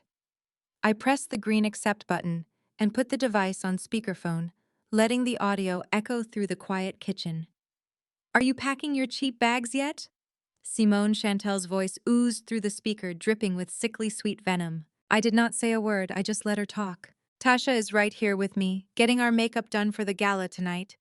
Chantel continued, her tone rising with unearned triumph. I just wanted to call and give you a little friendly advice from the new lady of the house. Do not even think about showing your face anywhere near the Ritz-Carlton tonight. We have hired armed private security. If you step 1 foot on that property, they have strict orders to arrest you for trespassing and corporate harassment. We are going to make a total public spectacle out of you. I heard Tasha laughing loudly in the background, shouting, "Tell that Detroit rat to go back to the shelter." You really thought you could scare Darius with some forged bank documents? Chantel scoffed, a harsh, grating sound. You thought you could intimidate a man with his level of pedigree. You are nothing, Simone. You are a nobody with a fake spreadsheet. My father is Pastor Thomas. He is the most powerful religious and political figure in the entire state of Georgia. Hai is arriving at this gala tonight with the wealthiest developers in the city. We are funding Darius' company tonight. We are dropping $50 million in emergency capital straight into his accounts. Your little blackmail scheme is completely dead. Chantel's arrogance was a masterclass in blind delusion. She was deeply intoxicated by the illusion of power, completely unaware that her beloved father was about to throw his money into a blazing incinerator. My father is going to lay his hands on Darius tonight and bless our upcoming marriage in front of the mayor and the city council. Chantel bragged, her voice vibrating with manic excitement. He is going to publicly endorse the family firm. When the offering plates go around, the elite of Atlanta will pour millions into our accounts. We are untouchable, Simone. Darius is untouchable. You are going to be living in a cardboard box by Monday morning. I am going to wear the $50,000 diamond necklace your husband bought me while I dance on the grave of your pathetic little life. Enjoy the freezing rain. I reached out with a single perfectly manicured finger and tapped the red button.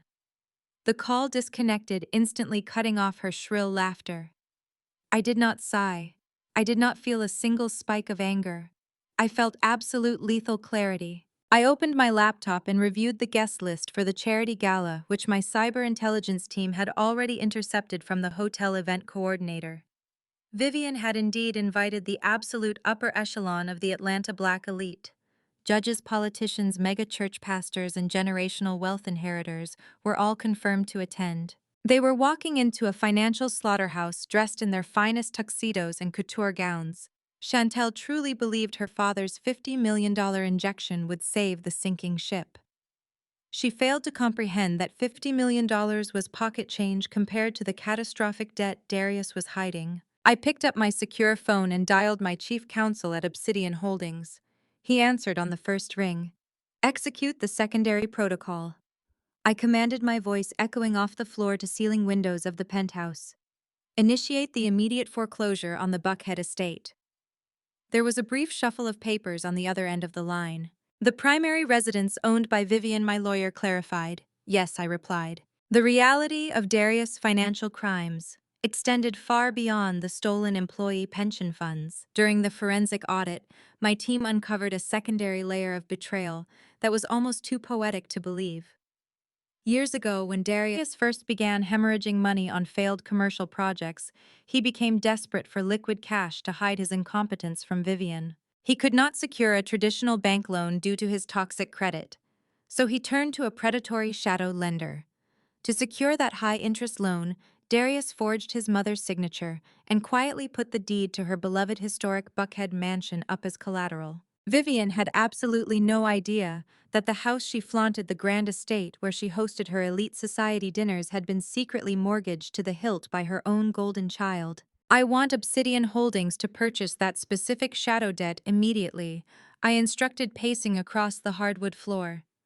Buy the paper at a premium if you have to. I want total ownership of that loan by 5 o'clock this evening. Once the debt is secured under our portfolio, trigger the default clause. Darius missed his last 3 payments to the shadow lender. The property is legally in default. Consider it done. Miss Simone, my chief counsel, replied, his tone reflecting the aggressive efficiency I required. We will own the deed to the Buckhead estate by the end of the business day. The foreclosure notices will be prepped and ready for execution. Excellent, I said, a cold smile finally touching the corners of my mouth. Have the demolition and eviction crews on standby. I want them idling in their trucks exactly 1 mile away from the estate. When I give the signal tonight, they are to move in and lock down the property. I hung up the phone and walked into my expansive master closet. The smear campaign and the relentless harassment from Tasha and Chantel were nothing more than the desperate flailing of cornered prey. They wanted to turn tonight into a public execution of my character. They wanted to use the blinding lights of the Ritz-Carlton ballroom to shame me into submission. They were setting a magnificent stage, and I was going to give them a performance they would never forget. Hanging in the center of the closet was a custom haute couture gown I had commissioned months ago for an entirely different corporate event. It was a masterpiece of structural design, crafted from heavy midnight blue silk that shimmered like a bruised sky. The plunging neckline and razor-sharp shoulders projected an aura of absolute dominance. It was not a dress designed for a grieving widow or a defeated ex-wife. It was financial body armor. I pulled the gown from its velvet hanger and laid it carefully across the chaise lounge. Next, I walked over to my personal safe hidden behind a false panel in the wall. I inputted the biometric code, and the heavy steel door swung open.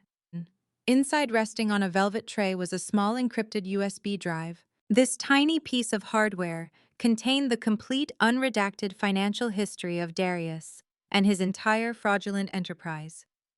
It held the high-definition scans of the forged signature on the Buckhead estate deed. It contained the offshore wire transfer receipts proving the theft from the church development funds. It held the direct evidence that Darius had used Pastor Thomas' own congregation money to finance his illicit affairs. I slipped the USB drive into a sleek metallic clutch that perfectly matched the midnight blue gown. Vivian wanted to play the ultimate society card. She wanted to leverage her legacy and her religious connections to insulate her son from the consequences of his own arrogance. She was relying on the blind faith of her wealthy peers to write checks that would cover up decades of toxic mismanagement. I walked back into the kitchen and poured the remaining espresso down the sink. I did not need caffeine. The anticipation of the impending carnage was enough to fuel me for days. I looked out the massive windows at the sprawling Atlanta skyline.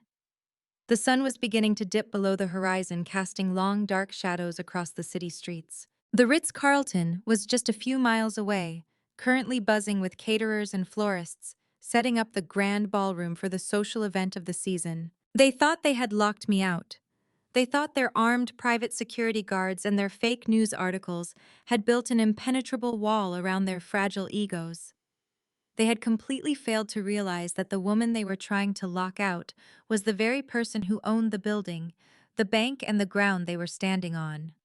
I checked my diamond-encrusted watch. The timing had to be absolutely flawless. I was going to let them drink their expensive champagne.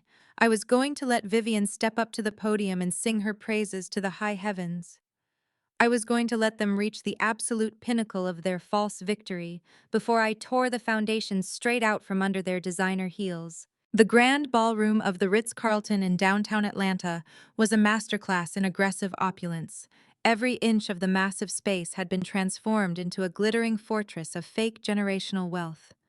Thousands of imported white orchids cascaded from the ceiling, while crystal chandeliers cast a blinding light over the sea of custom-tailored tuxedos and diamond-encrusted evening gowns. The room was absolutely packed with the most powerful figures in the Southern elite. Mayors, city councilmen, federal judges, and highly influential megachurch pastors mingled around the open bars, drinking top-shelf champagne, oblivious to the financial decay hiding just beneath the surface of the night's extravagant celebration. Vivian was entirely in her element. She glided across the polished marble dance floor like a reigning monarch holding court with a group of wealthy real estate developers and Pastor Thomas himself. She wore a heavy emerald green velvet gown that swept across the floor, projecting an image of absolute financial invincibility. She threw her head back and laughed at a joke the mayor made, gently tapping his arm with a hand heavily weighed down by platinum rings. To the outside observer, Vivian was the undisputed queen of Atlanta society, hosting a philanthropic merger of two untouchable dynasties. She was completely intoxicated by her own manufactured reality, entirely convinced that the sheer magnitude of the guest list would somehow magically erase the catastrophic debt looming over her son's head. Chantel was parading through the crowd, treating the charity gala like her own personal coronation. She wore a blindingly bright white custom silk gown that clung to her pageant queen figure, ensuring she was the center of attention in every single photograph. The stolen $50,000 diamond tennis necklace rested heavily against her collarbone, catching the light from the chandeliers and throwing sparks across the room.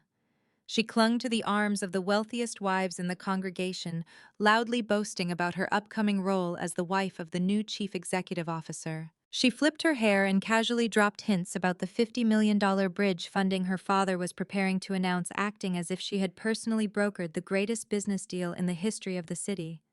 She thrived in the shallow adoration of the elite, desperately eager to permanently erase my name from the social registry. But while the women of the family basked in the blinding glow of their false victory, Darius was physically unraveling. He stood near the edge of the VIP section, clutching a glass of straight bourbon, his knuckles turning white from the tension. He was sweating profusely through his bespoke Tom Ford tuxedo. The luxurious fabric clung uncomfortably to his damp skin. He continuously dabbed his forehead with a monogrammed silk handkerchief, his eyes darting frantically around the ballroom. Darius could not participate in the joyful networking. He could not laugh at the pastor's jokes or smile for the society photographers.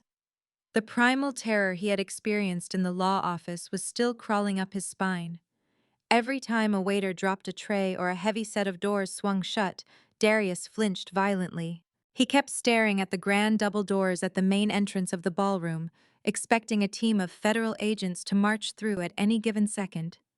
He knew the money fueling this extravagant party was completely imaginary. He knew the offshore accounts were bleeding dry, and he knew that his mother's delusion was a fragile glass house built on a highly active fault line. I was drowning in the suffocating realization that a single phone call from a woman he had thrown into the freezing rain could vaporize his entire existence. The armed private security guards Vivian had hired were stationed at every entrance, projecting an intimidating physical barrier. But Darius knew that guns and muscle could not stop a digital financial avalanche. The security detail was a theatrical prop designed to keep out a scorned ex-wife, not a corporate takeover. Tasha leaned in close to his ear, her breath smelling of expensive alcohol and blind arrogance. She hissed at him to fix his face before Pastor Thomas noticed his sweating. She reminded him that they were untouchable now, shielded by the grace of the church and the heavy wallets of the congregation. Darius nodded mechanically, but his eyes remained rigidly fixed on the heavy mahogany doors at the front of the hall. I was a dead man wearing a tuxedo waiting for the axe to fall. The sharp ringing of a crystal glass, being tapped by a silver spoon, echoed through the massive ballroom, instantly silencing the low hum of elite networking. The symphony orchestra ceased playing, shifting their instruments to rest.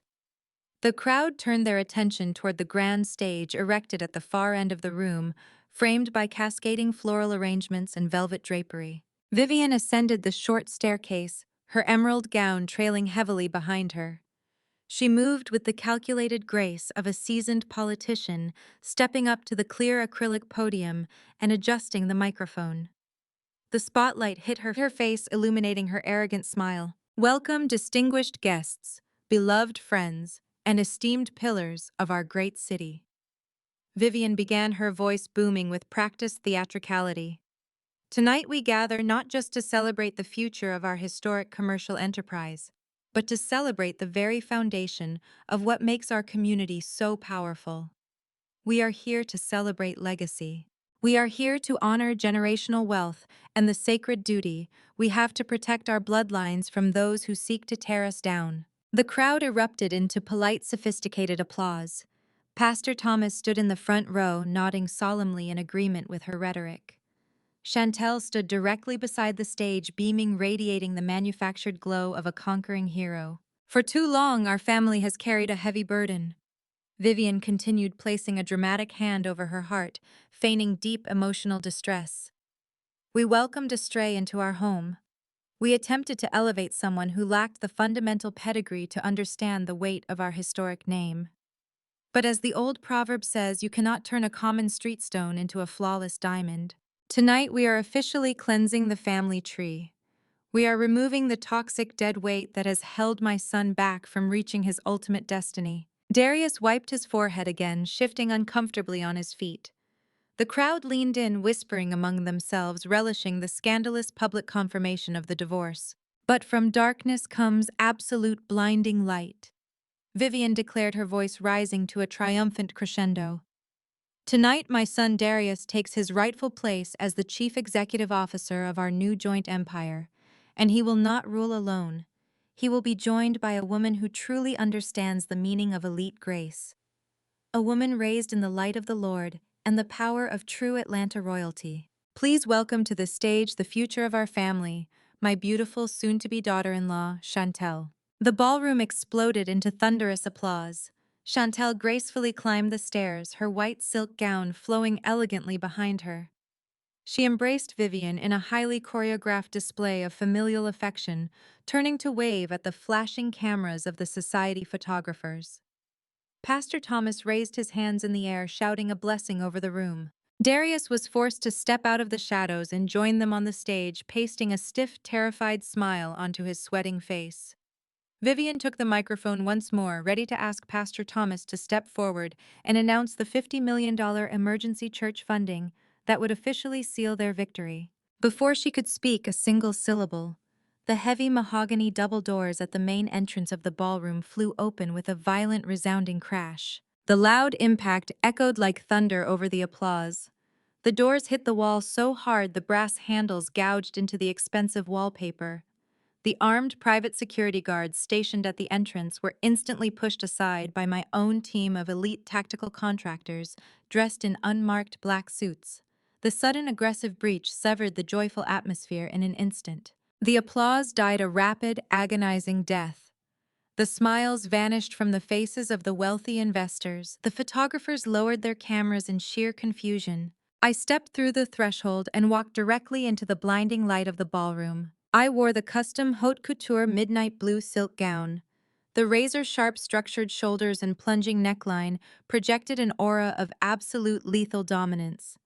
The heavy fabric shimmered like a bruised, stormy sky with every calculated step I took. I carried the sleek metallic clutch containing the digital execution order for every single person standing on that stage. I did not look like a broken, discarded wife. I did not look like a weeping victim begging for scraps of alimony. I looked like a financial grim reaper arriving to collect a massive outstanding debt. The entire Ritz-Carlton ballroom fell completely dead silent. The silence was so absolute, so heavy and suffocating, that the only sound in the massive space was the sharp, rhythmic clicking of my designer heels striking the polished marble floor. The sea of custom tuxedos and diamond-encrusted gowns parted immediately, creating a wide, clear path for me as I walked straight toward the stage. The elite guests stared in sheer terror and awe, unable to comprehend the sheer magnitude of power radiating from my presence. Vivian froze at the podium. Her hand gripped the edge of the acrylic stand so tightly her knuckles turned bone white. The arrogant, triumphant smile was violently ripped from her face, replaced by a mask of pure, unadulterated horror. She opened her mouth to scream for security, but her vocal cords completely paralyzed. Chantel took a terrified step backward, her hands flying up to clutch the stolen diamond necklace resting on her chest. Darius looked down at me from the stage, and his knees literally buckled. He grabbed the microphone stand just to keep himself from collapsing onto the floor. The sweat poured down his face in heavy streams. He knew exactly what my arrival meant. He knew the charity dinner was over. He knew the $50 million illusion had just been shattered. I stopped at the very edge of the stage, looking up at the three architects of my Thanksgiving humiliation. The air crackled with kinetic energy. I did not raise my voice. I did not shout. I simply held their terrified gaze, letting the absolute certainty of their impending destruction wash over them. The elite society of Atlanta held its collective breath, waiting for the avalanche to fall. Vivian finally found her voice. The sheer terror paralyzing her vocal cords morphed into a screech of desperate indignation. She leaned heavily into the clear acrylic podium, gripping the edges with her perfectly manicured hands, and screamed directly into the microphone.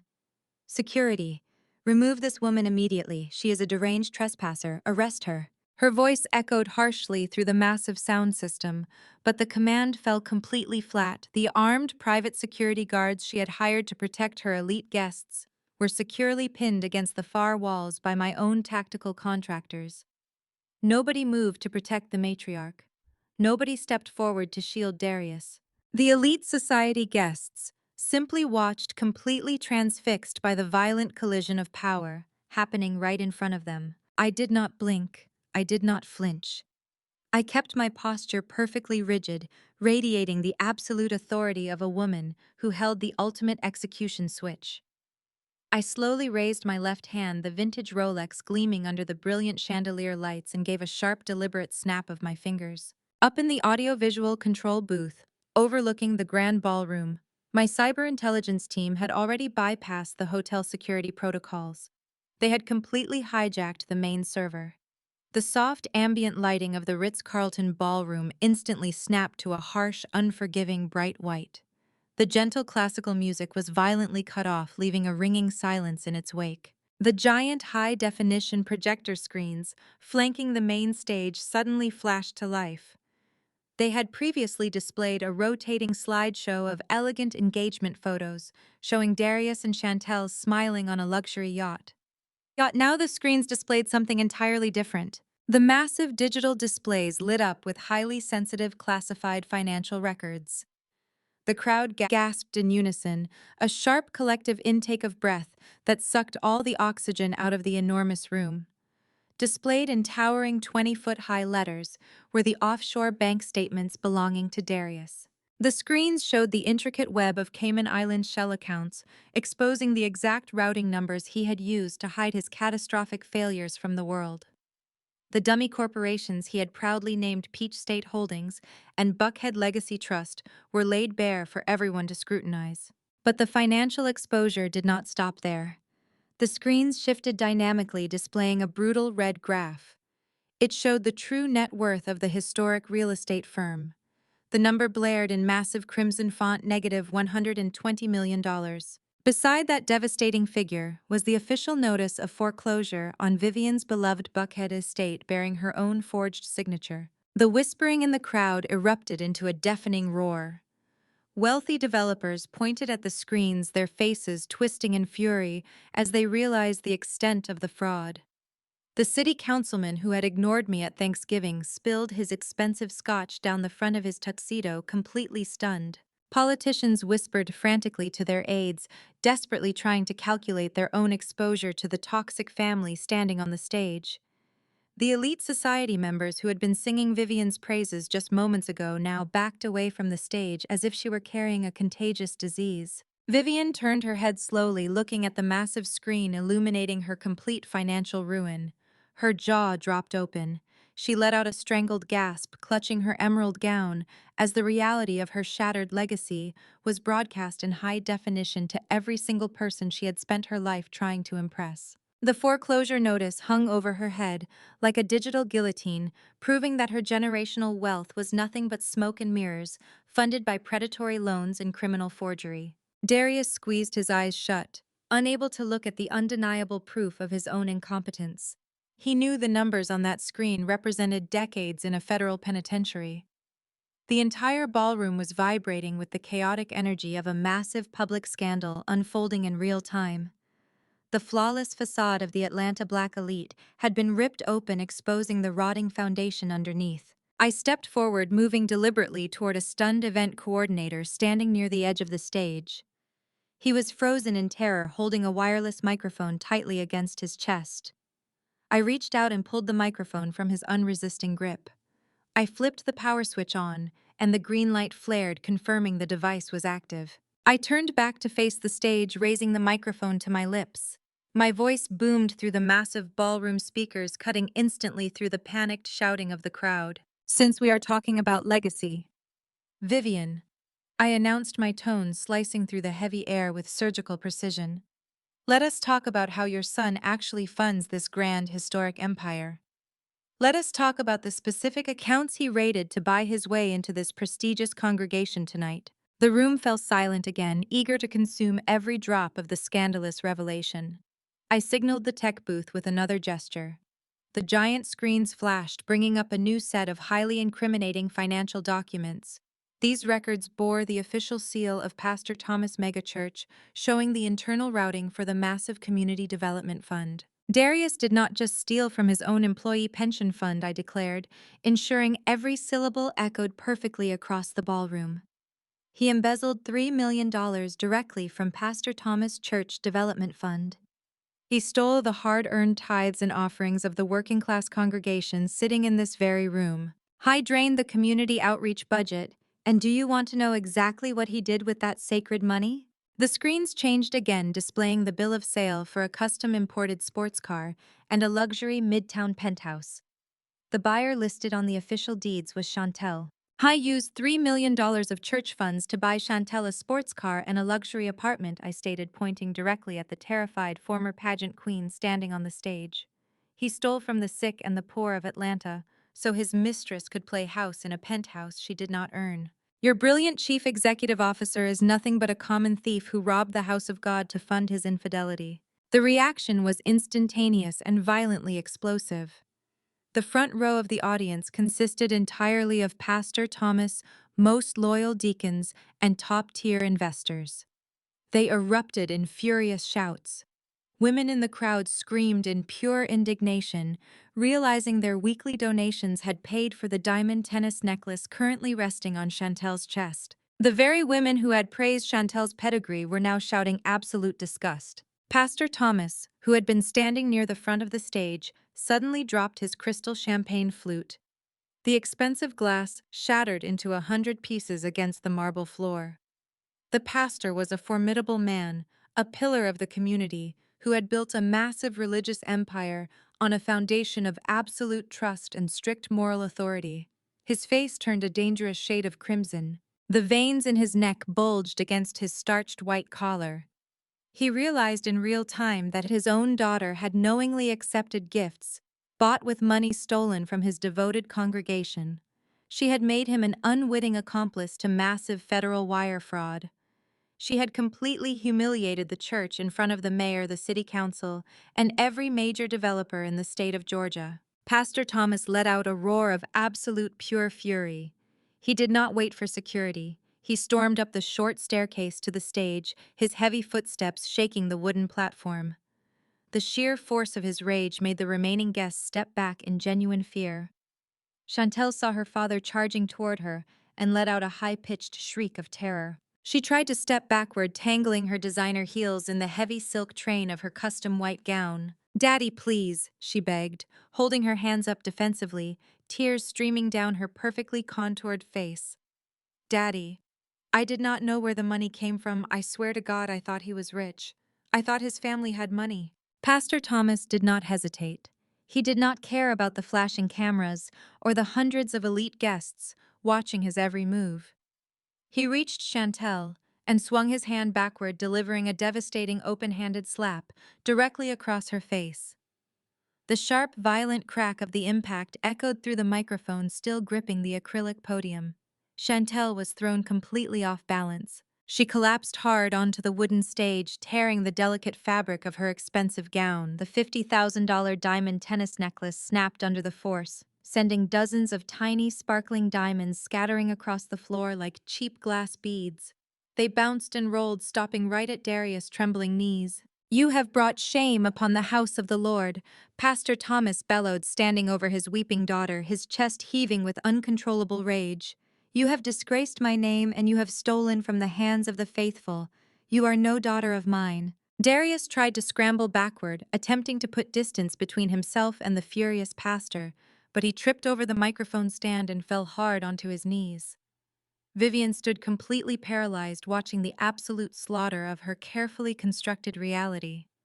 The grand charity gala designed to cement her family legacy had transformed into a brutal public execution. Every single secret, every lie, and every stolen dollar was stripped bare under the harsh white lights of the projector screens.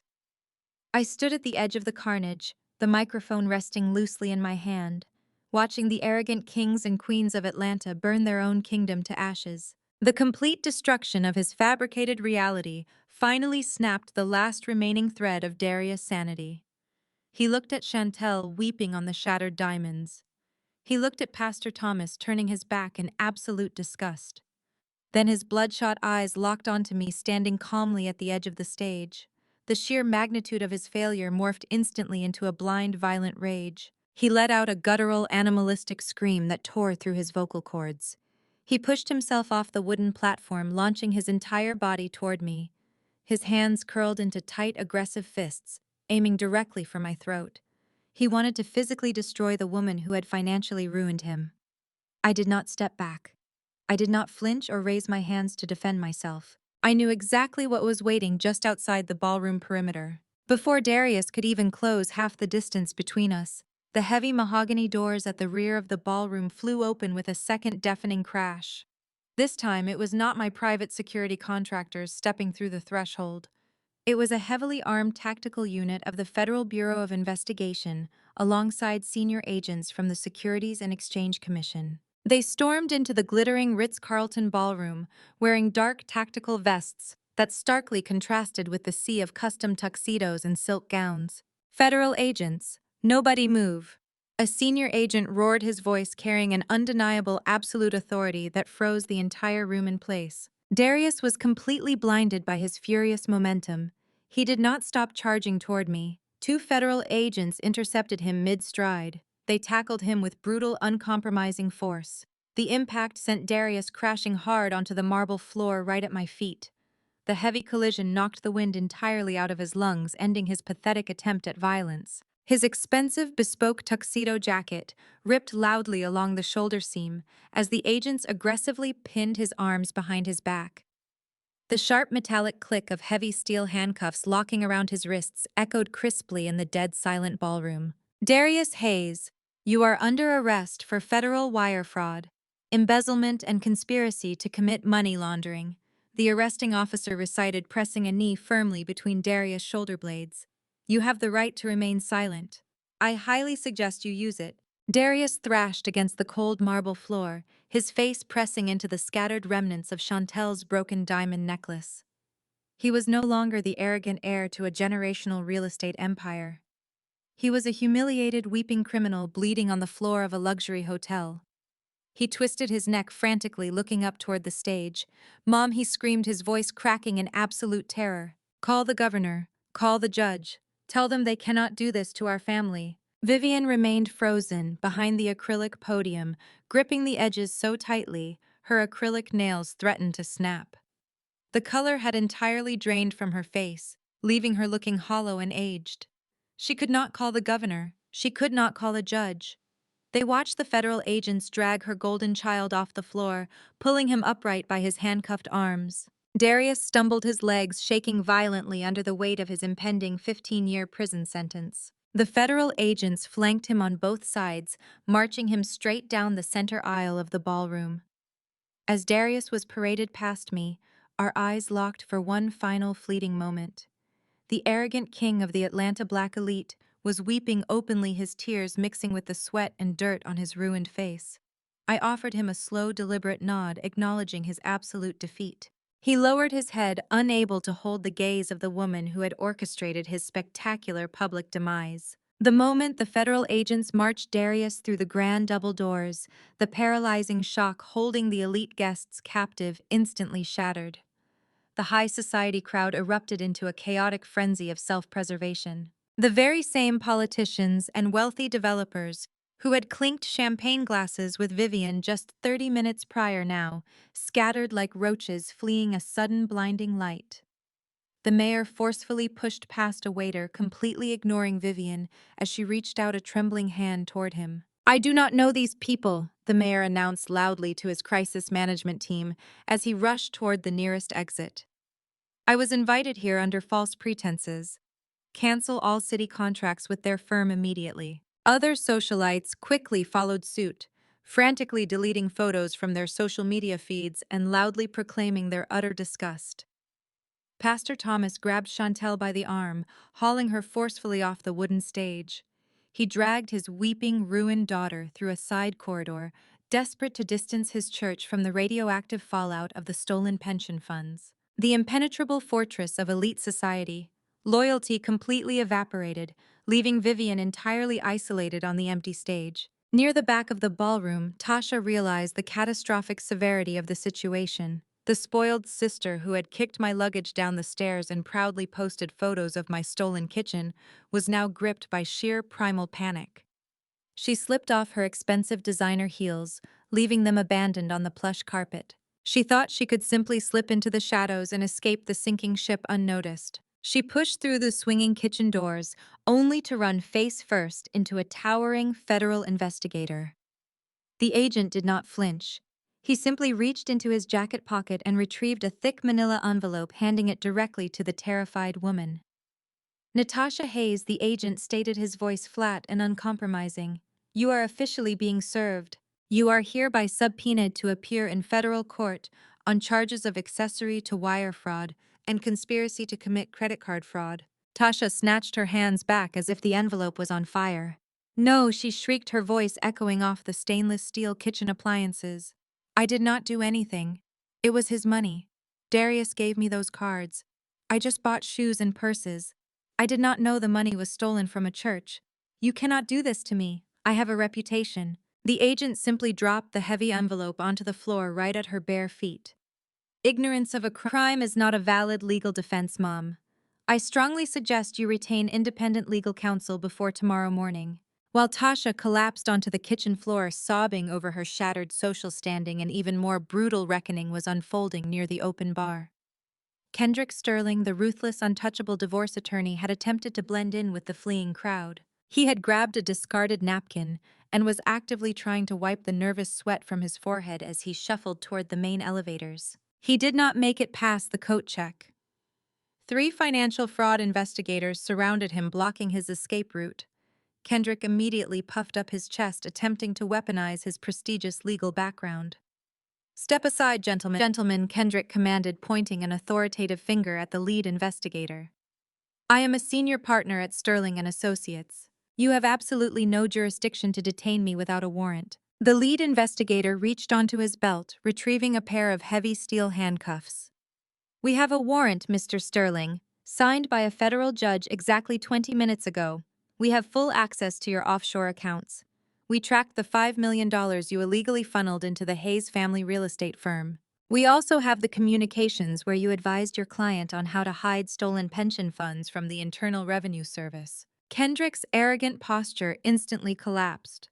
The color drained from his face, perfectly mirroring the panic attack he had suffered in his own conference room days prior. Please, Kendrick begged, holding his hands up defensively. I can cooperate. I can give you everything on the Hayes family. I can testify against Darius. You can call them from the holding cell, the investigator replied forcefully, grabbing Kendrick's wrists and twisting them behind his back. You are under arrest for severe money laundering, financial fraud, and obstruction of justice. The sharp clicking of the handcuffs snapping shut over Kendrick's expensive tailored suit cuffs signaled the absolute end of his legendary career. As the agents marched him past the grand ballroom doors, Kendrick locked eyes with me. I stood near the entrance, holding my metallic clutch, observing the spectacular implosion of my enemies. Kendrick looked at me with a mixture of profound terror and absolute regret. He finally realized the fatal magnitude of his arrogance. He had tried to bully a woman who quietly commanded a financial empire, and now he was going to lose his law license, his wealth, and his freedom. I offered him a cold, dismissive smile before turning my attention back to the ruined ballroom where Vivian was left entirely alone to face the ashes of her kingdom. I turned my attention back to the ruined ballroom where Vivian was left entirely alone to face the ashes of her kingdom. The space that had vibrated with elite arrogance just an hour ago was now a desolate wasteland of shattered crystal, abandoned designer jackets, and spilled champagne pooling on the polished marble. The silence was heavy, suffocating, and utterly absolute. Vivian stood frozen behind the acrylic podium, gripping the plastic edges with hands that shook so violently her heavy platinum rings clicked against the surface. Her perfect posture had completely collapsed.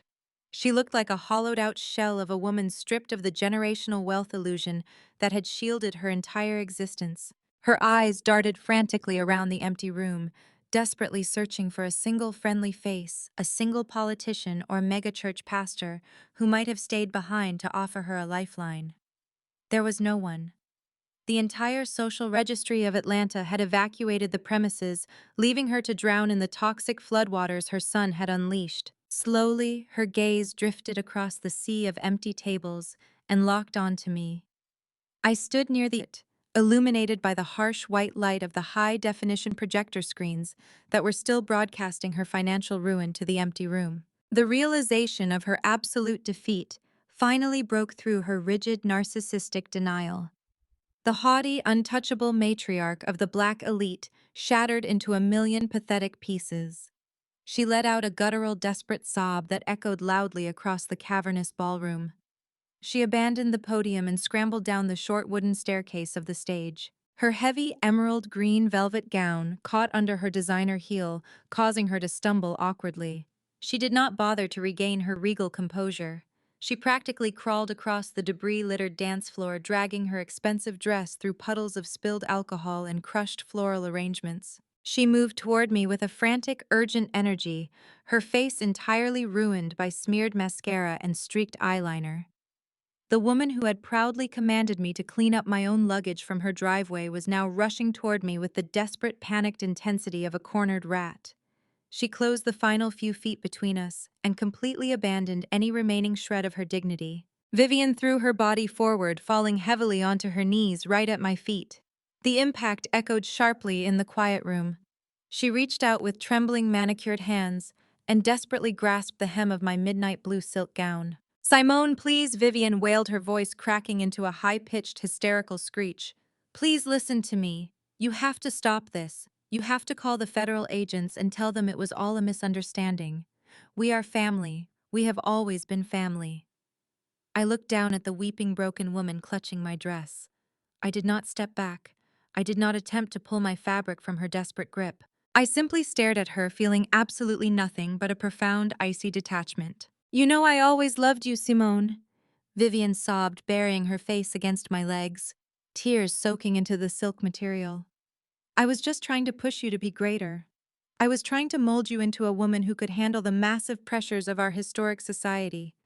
Everything I did, the tough love, the high expectations, it was only because I saw your brilliant potential. I wanted you to be the strongest version of yourself. I never wanted Darius to divorce you. That was all Chantel's doing. That wicked little girl manipulated my son. She poisoned his mind against you. You know Darius has a weak heart when it comes to a pretty face. But you are his true wife. You are the real queen of this family. Please, Simone, have mercy on us. Do not take our legacy. Do not destroy the name we worked so hard to build." Her frantic rationalizations were a masterclass in elite delusion. She was actively trying to rewrite decades of psychological abuse, framing her relentless cruelty as maternal guidance. She was throwing Chantel directly under the bus, entirely willing to sacrifice the pastor's daughter to save her own skin. She looked up at me, her eyes wide and pleading desperately, searching my face for a single ounce of the submissive, obedient daughter-in-law she had trained me to be. She expected my working-class heart to bleed for her tears. She expected my loyalty to override my logic. She fundamentally misunderstood the woman standing above her. I slowly reached down and firmly peeled her trembling fingers off my custom gown one by one. I stepped back, creating a cold physical boundary between her pathetic groveling and my untouchable authority. I looked down at her ruined, weeping face, ensuring my voice carried the heavy, lethal weight of a final execution order. "Remember when you told me to eat off a paper plate, Vivian?" I asked, my voice slicing through the heavy air with surgical precision. "Remember when you stood in your grand dining room and announced to your elite friends that my Detroit upbringing made me unworthy of touching your precious family crystal? You told me I was a charity case. You told me I belonged in the gutter." Vivian gasped, shaking her head frantically side to side, attempting to deny the memory. "Simone, please, I was just stressed about the Thanksgiving dinner. I did not mean those things." I ignored her frantic pleading entirely. "You prided yourself on that historic Buckhead mansion," I continued, my tone dropping into a dangerously calm register. "You hosted your society galas in those halls, projecting an image of untouchable generational wealth. You looked down your nose at the entire world from the balcony of a house that was secretly drowning in shadow debt. Your golden child forged your signature and mortgaged your sacred legacy to the absolute hilt just to cover up his own spectacular failures. He missed the last 3 payments, Vivian. The property legally defaulted." Vivian's eyes widened in sheer, unfiltered terror as the true nature of her financial ruin finally began to register. "I bought your house, Vivian," I stated, delivering the fatal blow with absolute merciless clarity. "I purchased the chateau from the private lenders this afternoon. I own the deed. I own the land. I own every single brick of that historic estate you used as a weapon against me." "No," Vivian screamed, a raw, guttural sound of pure agony, pressing her hands against her ears as if she could block out the reality of my words. You cannot take my home. It has been in my family for decades. You cannot do this to me. I already did, I replied, stepping closer to her kneeling form. And because your son triggered the morals and fraud clause of the Obsidian bailout agreement, the foreclosure process has been aggressively expedited. You have exactly 1 hour to pack your bags before my demolition crew starts tearing down your fake legacy, as she hyperventilated, the color draining completely from her skin. They are idling in their trucks right outside your private gates at this very moment. I continued painting the brutal picture of her impending reality. When I walk out of this hotel, I am giving the green light. They are going to drive heavy machinery straight through your manicured gardens. They are going to take sledgehammers to your custom marble countertops. They are going to reduce your untouchable fortress to a pile of worthless rubble and dust. By the time the sun comes up tomorrow morning, the Atlanta Black elite will drive past an empty dirt lot where your majestic kingdom used to stand. You will have absolutely nothing left but the clothes on your back and the public shame of your son's federal indictment. Vivian collapsed entirely, folding inward until her forehead rested against the cold, hard marble of the ballroom floor. She let out a series of ragged, breathless wails, striking her fists weakly against the ground. The powerful, untouchable matriarch was utterly destroyed, stripped of her wealth, her social standing, and her physical home in one swift, calculated strike. She was going to spend the rest of her life as a social pariah, entirely exiled from the very community she had worshipped. She had dug her own grave, and I had simply provided the headstone. I did not offer her a single word of comfort. I did not extend a hand to help her up. I simply turned my back on her weeping form. I gripped my metallic clutch tightly, feeling the solid weight of the encrypted financial drives inside. I walked down the center aisle of the ballroom, the sharp clicking of my designer heels echoing off the high ceiling, serving as the final ticking clock of her 60-minute eviction notice. I pushed open the heavy mahogany double doors, leaving the suffocating atmosphere of the ruined gala behind me. I stepped out into the grand lobby of the Ritz-Carlton, navigating past the stunned hotel staff who were watching the chaos unfold. I walked through the revolving glass doors and stepped out into the crisp, cool night air of downtown Atlanta. The street was illuminated by the flashing red and blue lights of a dozen federal vehicles and police cruisers. The sirens wailed loudly in the distance, creating a chaotic symphony of justice echoing off the surrounding skyscrapers. The media vans were already pulling up to the curb, reporters scrambling out with their cameras ready to broadcast the spectacular downfall of the Hayes family to the entire country. My armored black SUV was waiting silently at the edge of the barricade. My private security detail opened the rear door for me, shielding me from the flashing bulbs of the approaching paparazzi. I slid into the plush leather interior, settling into the quiet sanctuary of my vehicle. As the driver pulled away from the curb, I looked out the tinted window. I could hear the faint, muffled sound of Vivian's hysterical wailing drifting out from the hotel lobby, blending seamlessly with the blaring police sirens. It was the most beautiful music I had ever heard. The empire had officially burned to the ground, and I held the deed to the ashes. 6 months passed since that fateful night. The dust settled over Atlanta, but the landscape of the city's elite society had been permanently altered. The swift and brutal justice handed down by the federal courts left absolutely no room for negotiation. Darius accepted a plea deal to avoid a lengthy, agonizing public trial that would have exposed even more of his pathetic incompetence. I is currently serving a 15-year sentence in a maximum security federal penitentiary. Stripped of his tailored suits and his artificial arrogance, he is now just another inmate, wearing a bright orange jumpsuit, trading his luxury cigars for whatever meager commissary items he can afford. His grand generational legacy was completely reduced to a harsh, sterile cell block surrounded by barbed wire and concrete. Chantel did not fare much better. The very morning after the disastrous charity gala, her father, Pastor Thomas, stood at his massive pulpit and publicly disowned her in front of a congregation of 10,000 people. He loudly denounced her greed and banished her from the church entirely to save his own precarious political and financial standing. Utterly disgraced and permanently cut off from her family wealth, Chantel fled Georgia in the dead of night. My private investigators confirmed she is currently working a grueling minimum wage retail job in a strip mall somewhere in rural Ohio. The arrogant former pageant queen, who once paraded around in a stolen $50,000 diamond tennis necklace, now spends her miserable days folding discounted sweaters and counting pennies just to pay her basic utility bills. Tasha, the spoiled sister, who gleefully kicked my luggage down the grand staircase, quickly discovered that the real world is incredibly unforgiving to women with fake pedigrees and absolutely zero actual skills. Her bank accounts were completely seized during the federal fraud investigation. With her family name utterly radioactive and her credit permanently destroyed, she was forced to take the only job that would hire an active accomplice to financial crimes.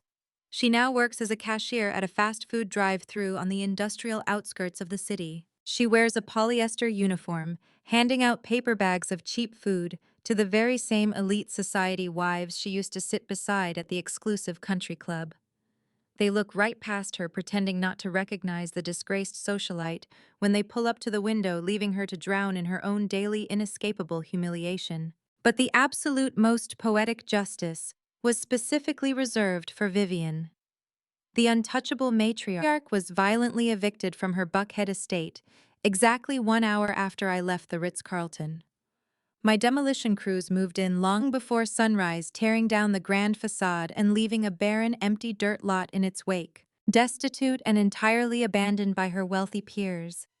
Vivian now resides in a cramped, roach-infested studio apartment in a highly dangerous neighborhood.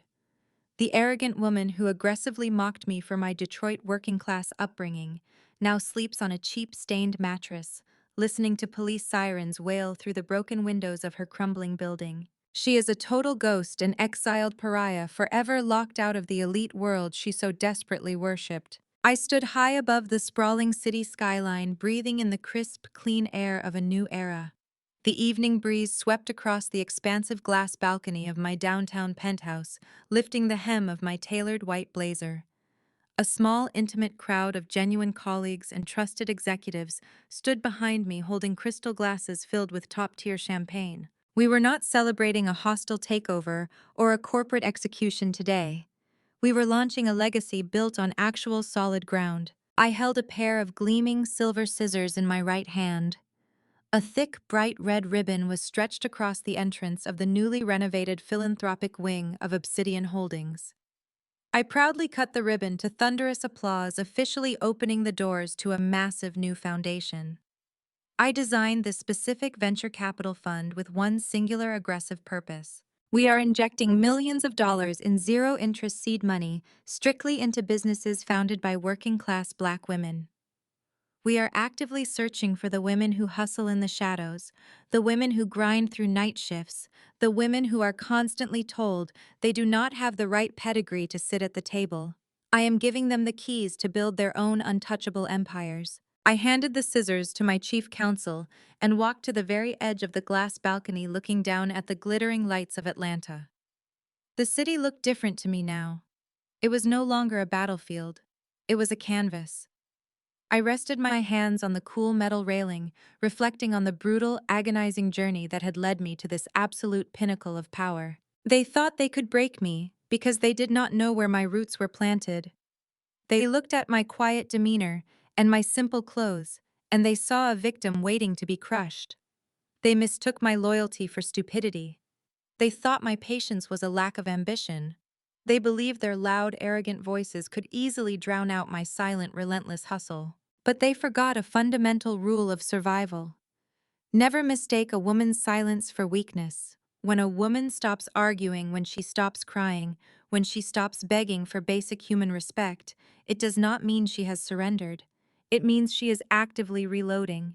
It means she has shifted her focus from trying to save a toxic relationship to meticulously plotting a devastating counterattack. Darius and Vivian wanted to play a Game of Thrones, completely oblivious to the fact that I owned the entire board.